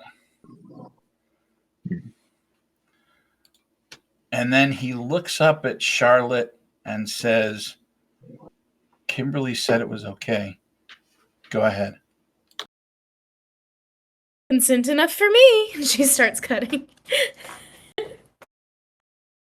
Oh. Actually, I get more. Okay. Oh, I thought you were in character. I like to think she does a pretty good job. I don't know if you want me to roll for it or not, but I think she's pretty good at styling stuff. I'm going to say that she is, just because of the past experience that she's got with makeup and doing hair and stuff like that. I would imagine it's fairly.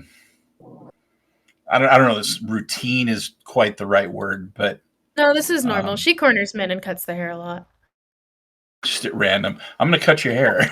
It's her number one fetish. It's Wednesday. You're getting your hair cut. You're getting your hair cut. But I don't know you. I don't care. I don't care. I'm so pretty. Let me cut your hair. Why she hasn't touched Victor's hair yet is beyond me. There's so many more things to fix about Victor first. Like, that's bottom of the list. Yeah, Oh my fair God. enough. All right. Fair enough. So over the course of the next probably hour and a half, just because it's dreads. Yeah. Yeah, exactly. Just really getting in there. You managed to do his haircut the way that you had described it, and that Kimberly had said that would look good. I'm also trying to entertain this girl that I've brought backstage at the same time. I was just about to say that. As you're doing that, you're trying to talk to Andrea, who is extremely nervous, but no longer seems uncomfortable. You gather that she's a lot like Victor in that she's a severe introvert. Going to the concert for her was probably her one outing this year. You laugh. Unless some extrovert comes along and adopts her like Joanne adopted me, it's she doesn't get out much, right? And so the uncomfortable of him almost made this we might just skip next year's event, but she's kind of back on the fence. Nice. You talked a little bit about Paul, and she mentions again that he's her TA from creative writing. He's got an incredible way with words. He's very talented, very serious English student. A lot of his writing tends to involve not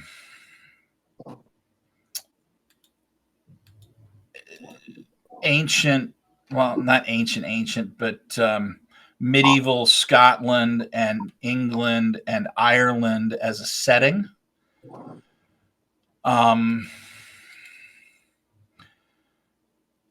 Occasionally he delves into the fantastical and writes a story about magic in that setting. But that seems to be his niche. And his name is Josh Walls. Or something like that, yes. Uh-huh. I have no idea what you're talking about.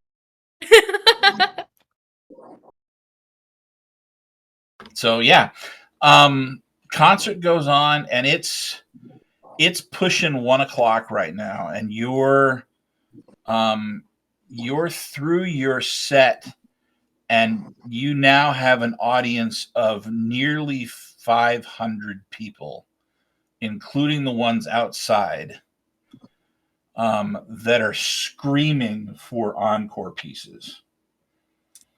I'll play a couple more songs and then we'll wrap it up with Semisonic's closing time. Okay. Nice. So you do, and you close out your set, and you end with closing time, and the lights come up, and you guys head backstage. Everybody's covered in sweat. It's that whole band, because it's hard.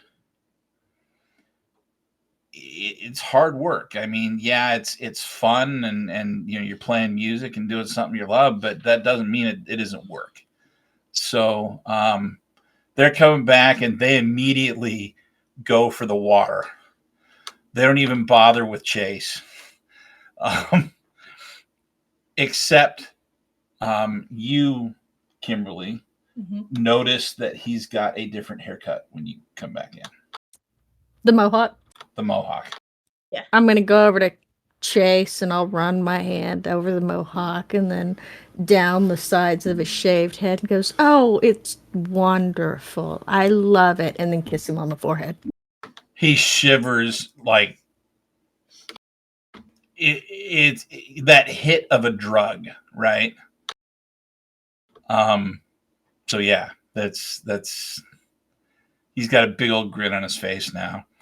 And you notice that the bassist grabs a water and then flings himself into the couch next to Andrea, who squeaks. And then immediately begins draining one of the 2 bottles of water that he brought over, just in a single gulp. What's your bassist's name? Kimmy, what's the bassist's name, Kimmy? Charles. Just call him Charlie. Can I call him Chuck? No, he doesn't can we like call that, and him he'll Chuck? punch you in the nose. You go Because his for dad it. went by Chuck. And they Charles, that's issues. Andrea. She's single.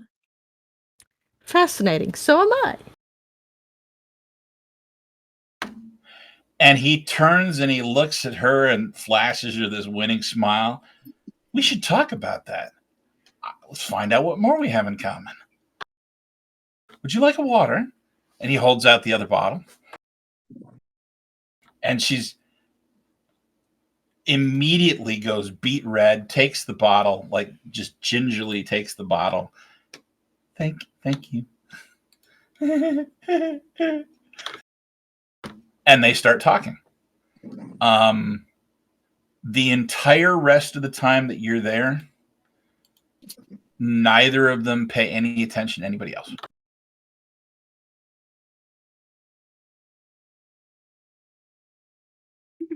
I love her.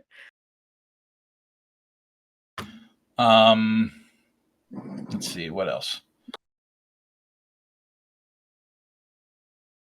Aren't I just a giver? See, Sage, I'm not a jerk.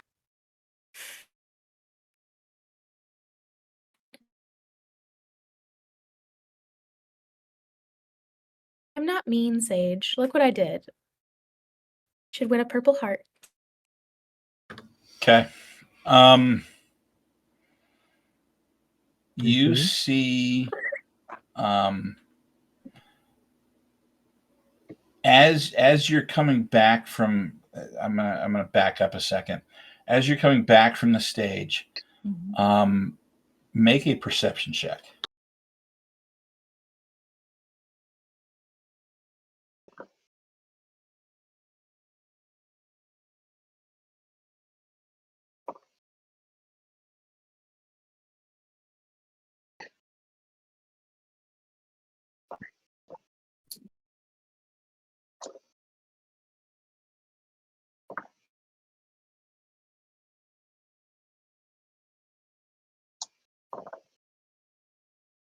5 successes. Oh, geez. Okay. Off to the side, there's a bundle of curtains that they use to slide and divide off sections of backstage for equipment and different things, just to segregate stuff to make it organized. You, as you're walking backstage and you pull out the fake fangs out of your mouth, you notice a fairly large shadow in one of those alcoves. It's got to be 6'5", 6'6", maybe, and big.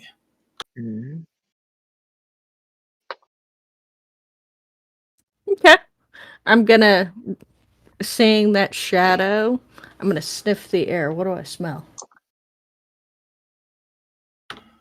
Sweat and fear. Okay.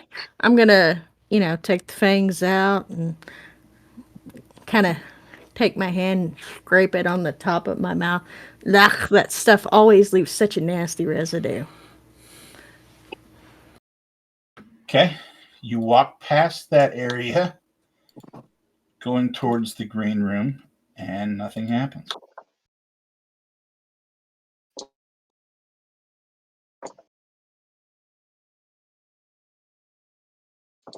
Oh my goodness. It's a doggo. She wanted to be held. Is a cute little doggo. Welcome to the stream. Welcome to the stream, Bandit. Hi, Bandit. Where's that? Where's it coming from? She's my oracle. I love it. Okay, fine. Okay, that's enough, Mama. Yeah, she's like, I need to be put down.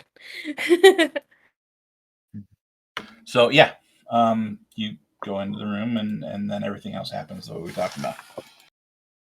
Okay. I will quietly, after I praise Chase, I'm gonna lean over and murmur in Charlotte's ear that we have a visitor out in an alcove, and I'm pretty sure it doesn't mean good news.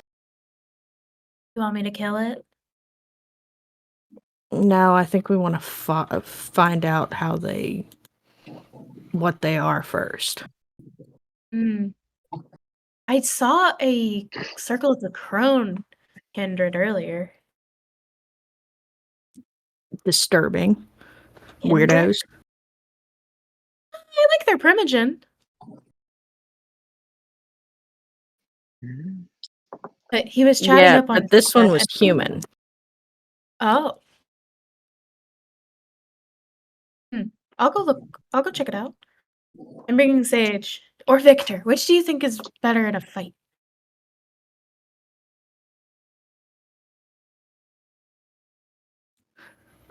Physical? I think probably you. Me? I'm probably the better one in a physical fight, but Yeah, but you're sweaty.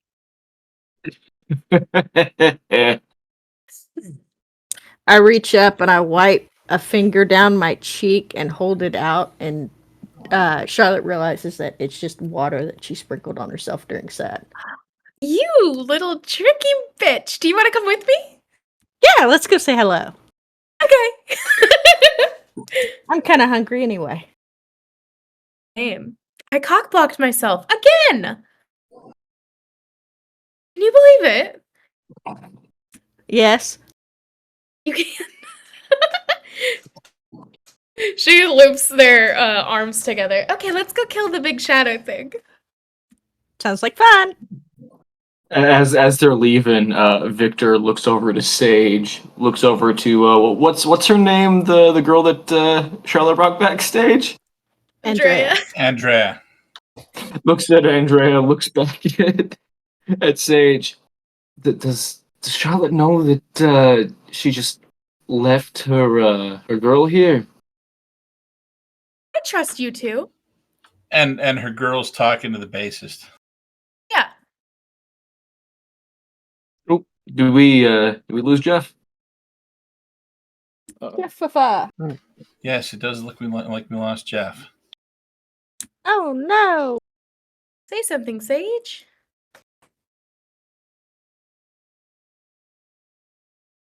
Oh man. Oh, we can hear you now. We can hear you, we just don't have Oh, video. can you? Don't say anything Yeah. untoward. Okay. Well, no, it doesn't My change much for the computer screen. Or is. do say something untoward. It's smart. You did good. Let's see. I mean, our names are a little out of sync, but Yeah, that was we'll fast. survive. Good job, Kim.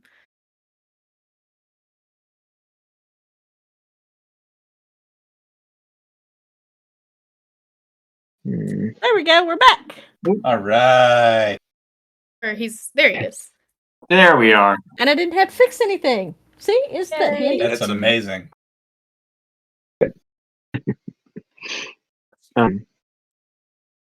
What was the question that I was asked at this So point? Victor looked forgot. over at Sage, looked over at Charlotte's the girl she brought back, looks back over at Sage and was, does Charlotte know that she left her girl here? I think Charlotte is trying to show me up by pretending to be nice. Who would ever do that?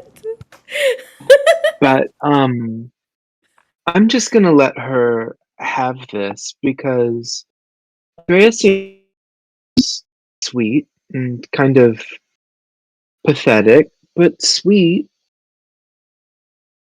That describes every girl Charlotte has chatted up this entire game. It does indeed. Sweet but kind of pathetic. I feel like there might be a reason that Charlotte really prefers sweet and pathetic young women. But that's fine. No, let's follow them. I want to see what they're doing. Yeah, Which was it, Kimmy? I'm gonna point it out. Is the being still there? Okay. It is not.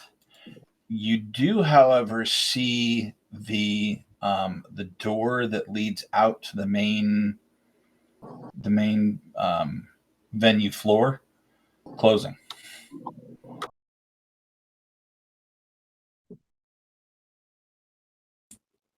I'm gonna go peek out. Do I see who it was? You see someone moving away. They're now probably 20 feet away. A bit taller than most of the rest of the crowd. They don't look college aged either. They look older.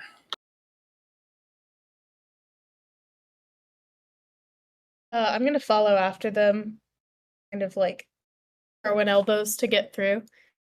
Excuse me.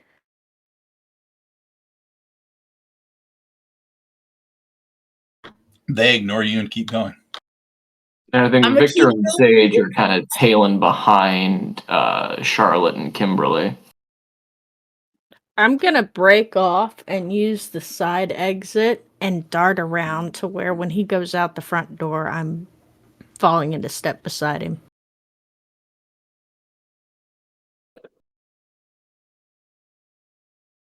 Do we see what he looks like more now, or is he still kind of shadowed? No, in the light you see more like what he's about 6'6", tall, dark skin, short cropped hair. There's a little bit of white in it, or gray, whatever. Not much, but just a light dusting. He's not just tall; he's fairly well built, but not in a bodybuilder kind of a way.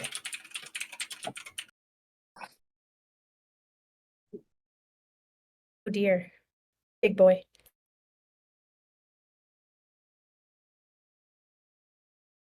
Where's our big boy? Victor! Victor, you're needed. Victor really isn't a big boy, though. Victor's the biggest of our boys. Yeah. I mean, he's not that far behind you guys. So if you turned around, you'd see him. He's not even trying to hide that he's tailing y'all. If he grabs me and runs, I need you to follow after him. Thank you. And she keeps Yeah, going after him.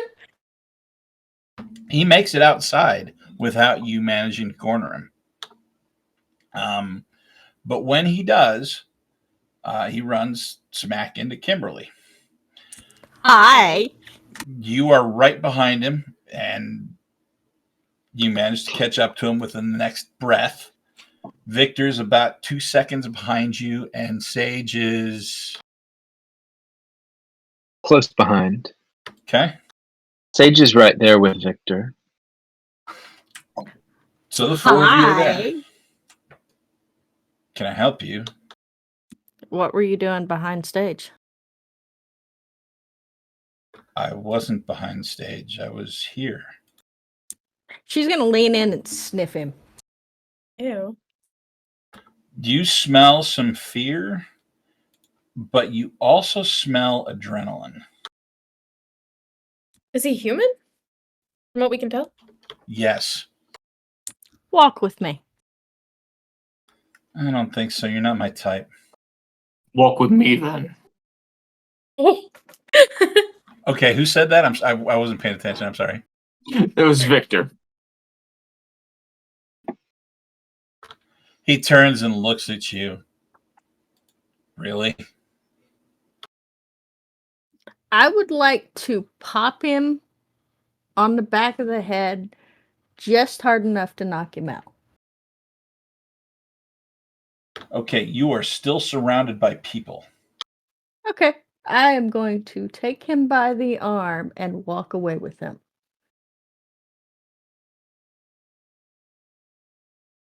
You're going to force him? We really don't want an instant in front of all these lovely sleepers, do we? I mean, That's what I'm asking him. If he puts up a fight, Victor is going to try to just convince him with his words to actually come with them.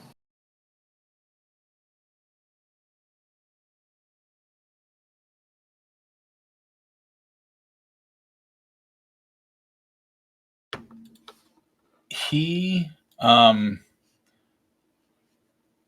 you go to grip his arm. He slips free of your grip. He doesn't run, but he slips free of your grip. And he says, look, lady, you throw a pretty good concert, but I'm not interested. I'm not going anywhere with you. I'm going to go home. Very well. I'm sure the prince will be delighted to hear about our little discussion. And she's going to turn around and start walking away. Before Victor follows, he's going to walk up to the guy. Roughly how tall would you say he is? 6'5". Ooh. Dude's 6'5" and maybe 275. And most of it's muscles. Victor is right now hiding the fact that now that he's actually closer, he's shaking in his fucking boots. And he's going to look at the guy. Look, buddy. All she's saying is, we just need to ask you a few things. So either you just let us, or don't. But I'd suggest you let us talk to you. I ain't got nothing to say to you, boy. Who you calling boy? The pipsqueak in front of me.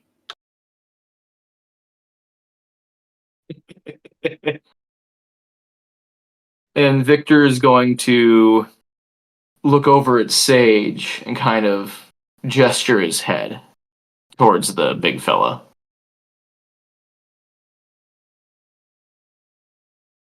Yeah, Okay. yeah, he's really tall. Look at that. Are we, what's going on?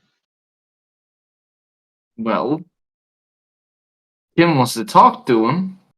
He won't talk with us. Maybe you can get him to talk. You know, work some of that charm of yours that you got. Oh, hey, do you want to talk out something?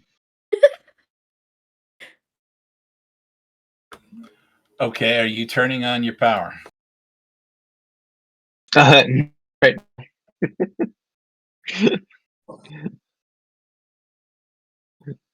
What was that? And right now I'm not. Okay. He looks at you and kind of rolls his eyes and then turns and starts walking away. While he's walking Mm. off, Charlotte takes another picture. And at least tries to get like the side of his face or like general what he looks like. You get a fairly good shot of him. Probably 3/4 profile. Perfect. I'm gonna stalk him on the internet later. Okay. Awesome. I would like to use uncanny perception to learn some information about this guy as he's moving away. So intelligence, empathy, All and right. prospect.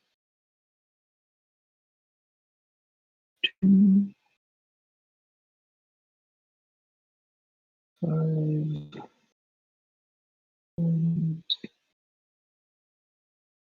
8.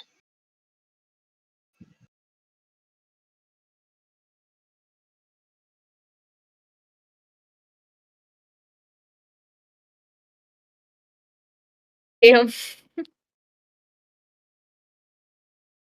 Let's see. And what did I get? Where's my? Here it is. Oh, just one? Okay. Well, Yeah, I that was have a rough one one. success. Yeah, it was a 10 again, but then so I've got one success. I All right. ask What do you my want to know? beast what his secret what his weakness is, I guess. Oh, I didn't realize that power worked on kinds. That's cool. Yeah, it doesn't distinguish.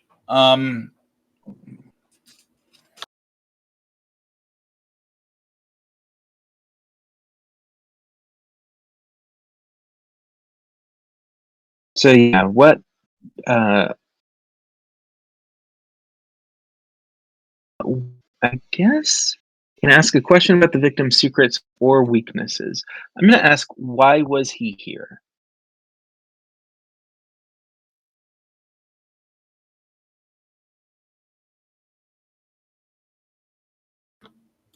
You feel like you're looking through your beast's eyes and a memory, if that. And the memory is like you're looking up on stage while they were playing, and you're looking directly at Kimberly.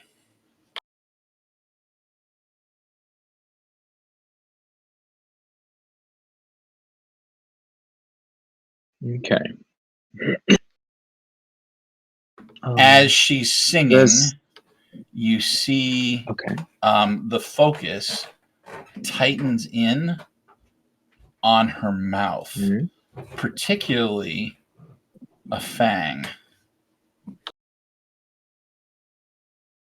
And you remember that she wears costume fangs as part of her act.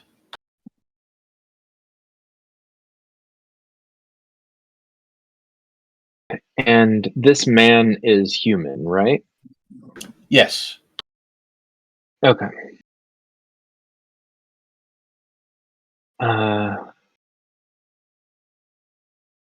I will step behind him and say, "Why are you so interested in vampires?"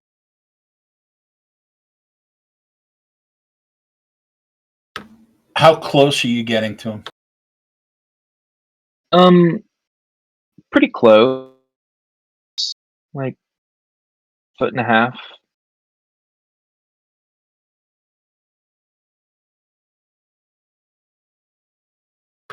Okay. As you say the word vampires, this guy whirls on you, and immediately you feel a hand to your chest, an impact, right? A shove impact. And you go flying back. A good Can I 5-6 roll feet. to dodge? You can try, yeah. What do I do with my character sheet? There it is.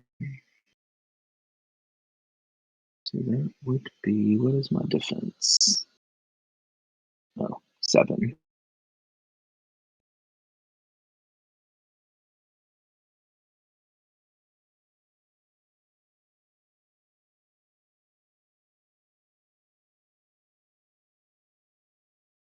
Damn. Okay, well, man, so bad at rolling multiple successes. What's it Okay, like I've got one failing your success. rolls, huh? Say his 4 beats your 1.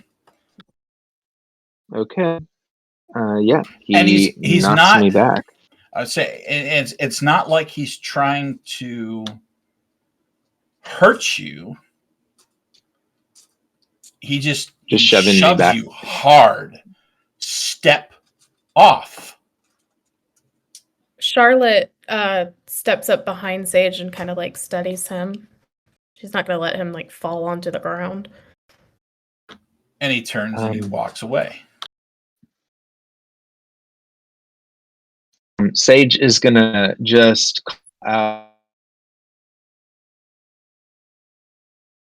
if you're a hunter, you have just become hunted.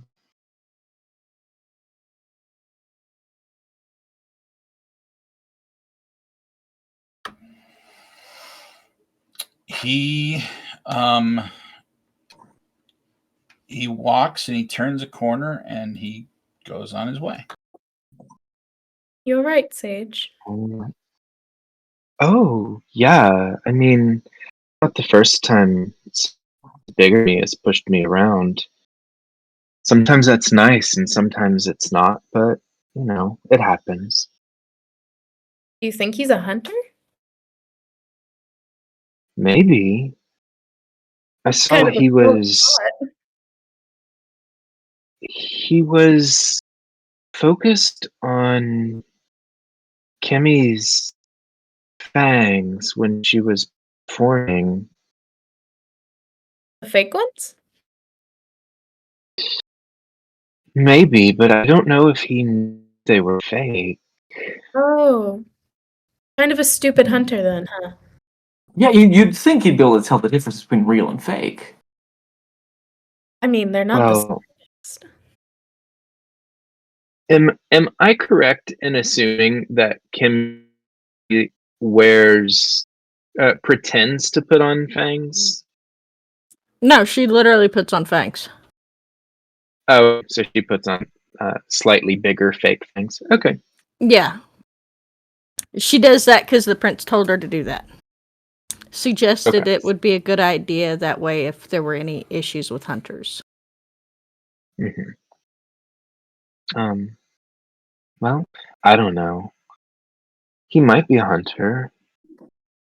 He was obsessed enough to like come back into the backstage, and then he was really evasive. I assume he just saw too many of us. Maybe he'll get Kendrick. Oh no. Oh, yes. Well, if he's a hunter, we should tell the sheriff to look into it, because I got a picture of him. good. And I mean, he's very tall. He won't be. He won't find it easy to blend into a crowd. And if he's not a hunter, well, he's kind of an asshole. Yeah, he was, wasn't he? You know, I'll kind of disagree with that. He did just come to a rock show, sneak backstage, and then be accosted by the rock star and 3 of her friends. I can't personally blame him. I think that it's kind of appropriate for a woman who just performed to be suspicious of a man that's not backstage. Oh, she absolutely should have been. Going after him. If He he was was the asshole. He called me Anyway, boy. All right. Well, you are kind of smaller than he is. Yeah. And, I mean, But you're big at heart, Not- Victor. not See, for nothing, but you're like kind of the weakest gangrel that I've ever met. Yeah, I know. you should get on Most that. of the gangrels are little soft boys. A lot of them are big, Anyway. bulky, biker types. Charlotte's walking off and letting them have this private whatever moment. Yeah. Say also. It's like, okay, cool. Just follow Charlotte. Okay, bye! We're going backstage again.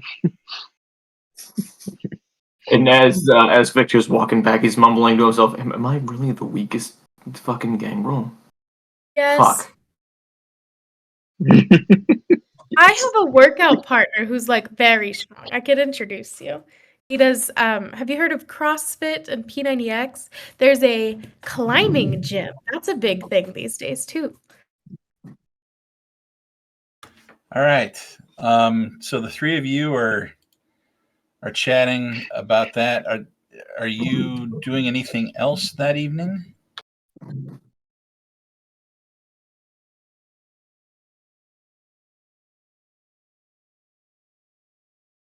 Um,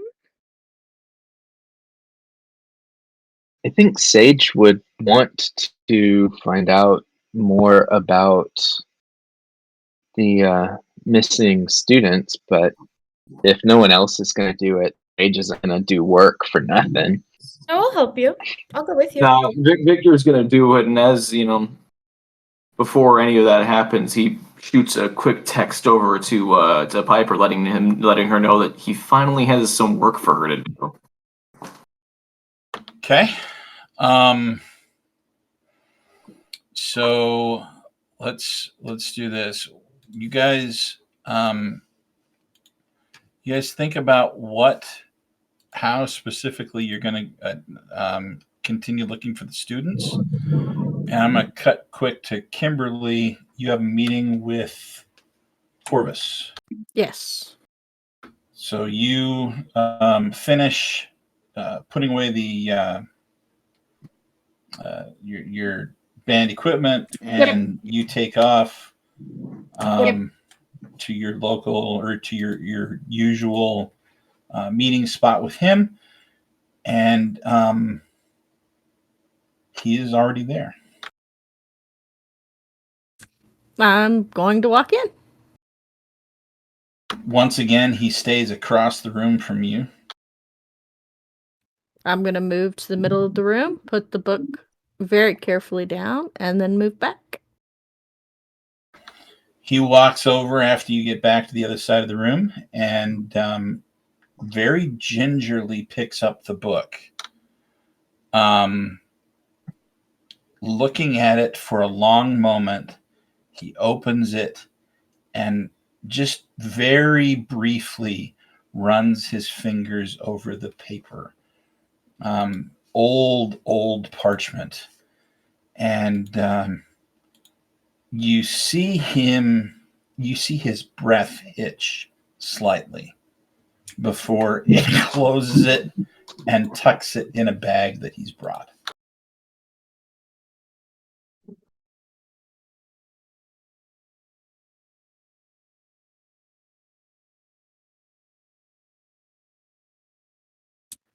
Sheriff Imani also had an offer for you if you're interested.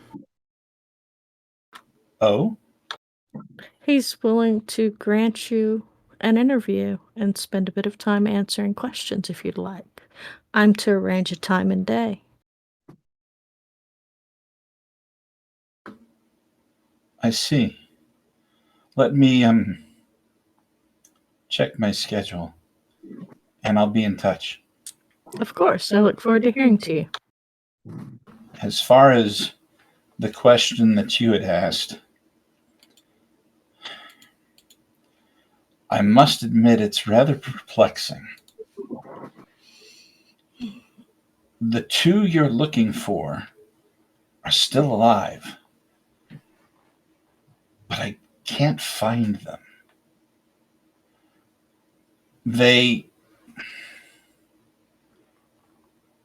This is a bit embarrassing. They're awakened, or rather, perhaps on the cusp of awakening. Sleepwalkers?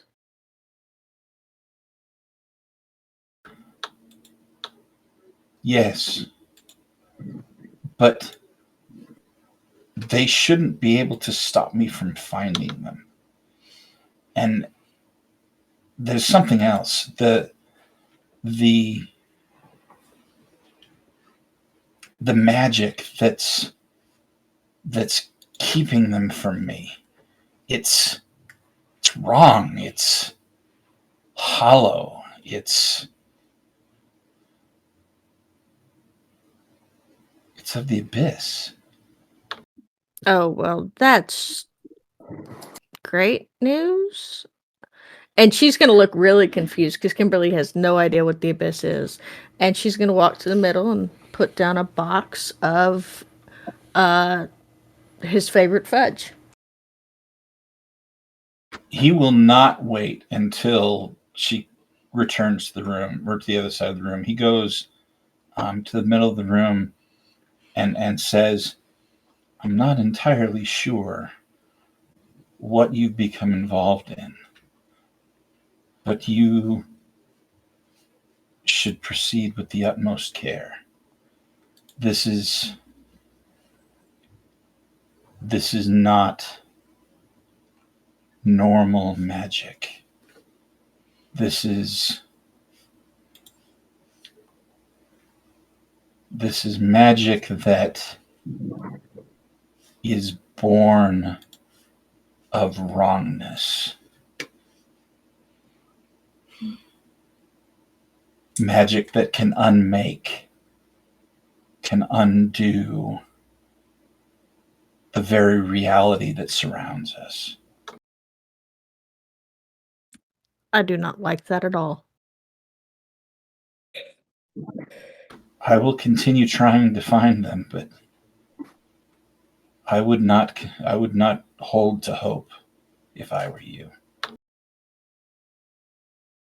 Thank you, Lorenzo. Kimberly. And he takes the chocolate as well, and he puts that in his pocket and turns and slowly walks using his staff out of the ruined building.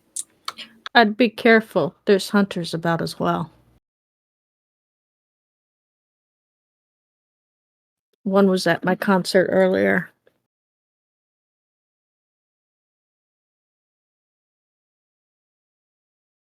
Do you by chance know which group he's with? The Vice City Vales, Network Zero, The Long Night, The Union? No. I can describe him for you, and one of my companions got a picture of him. very large man, over 6 foot, drove a beat-up Mustang.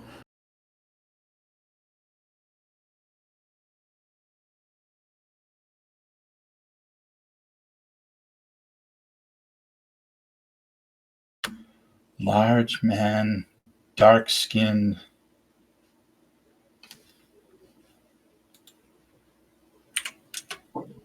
Short hair? Very short. Seems to favor the left side. He threw one of my other companions across the floor like he was nothing.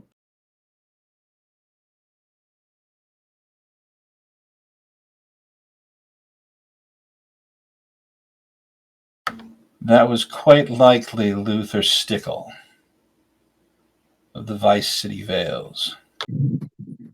Well, hopefully he'll be in touch. They are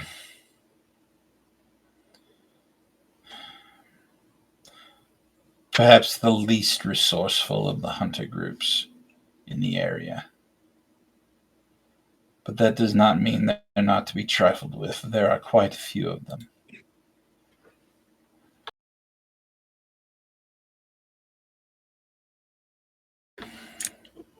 I don't want to trifle with them. As a matter of fact, I want to engage in a discussion to mutual benefit.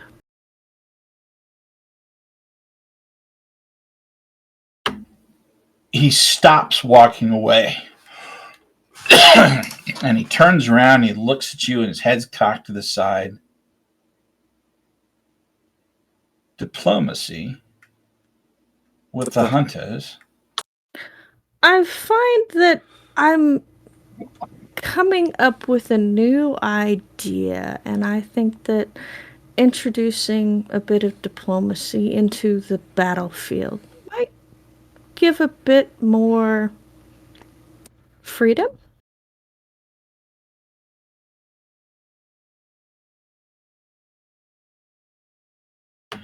His brow furrows for a second, and then he smiles and shakes his head.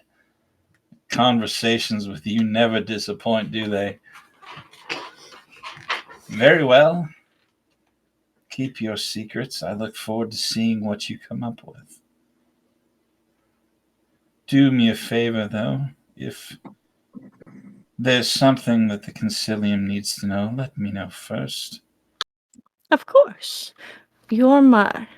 You're one of my dearest friends. After all, I wouldn't know as much as I do without you. And I wouldn't be who I am today if you hadn't found me all those years ago.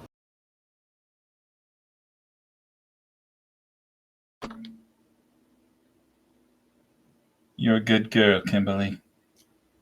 She giggles. And he turns and he starts walking away again.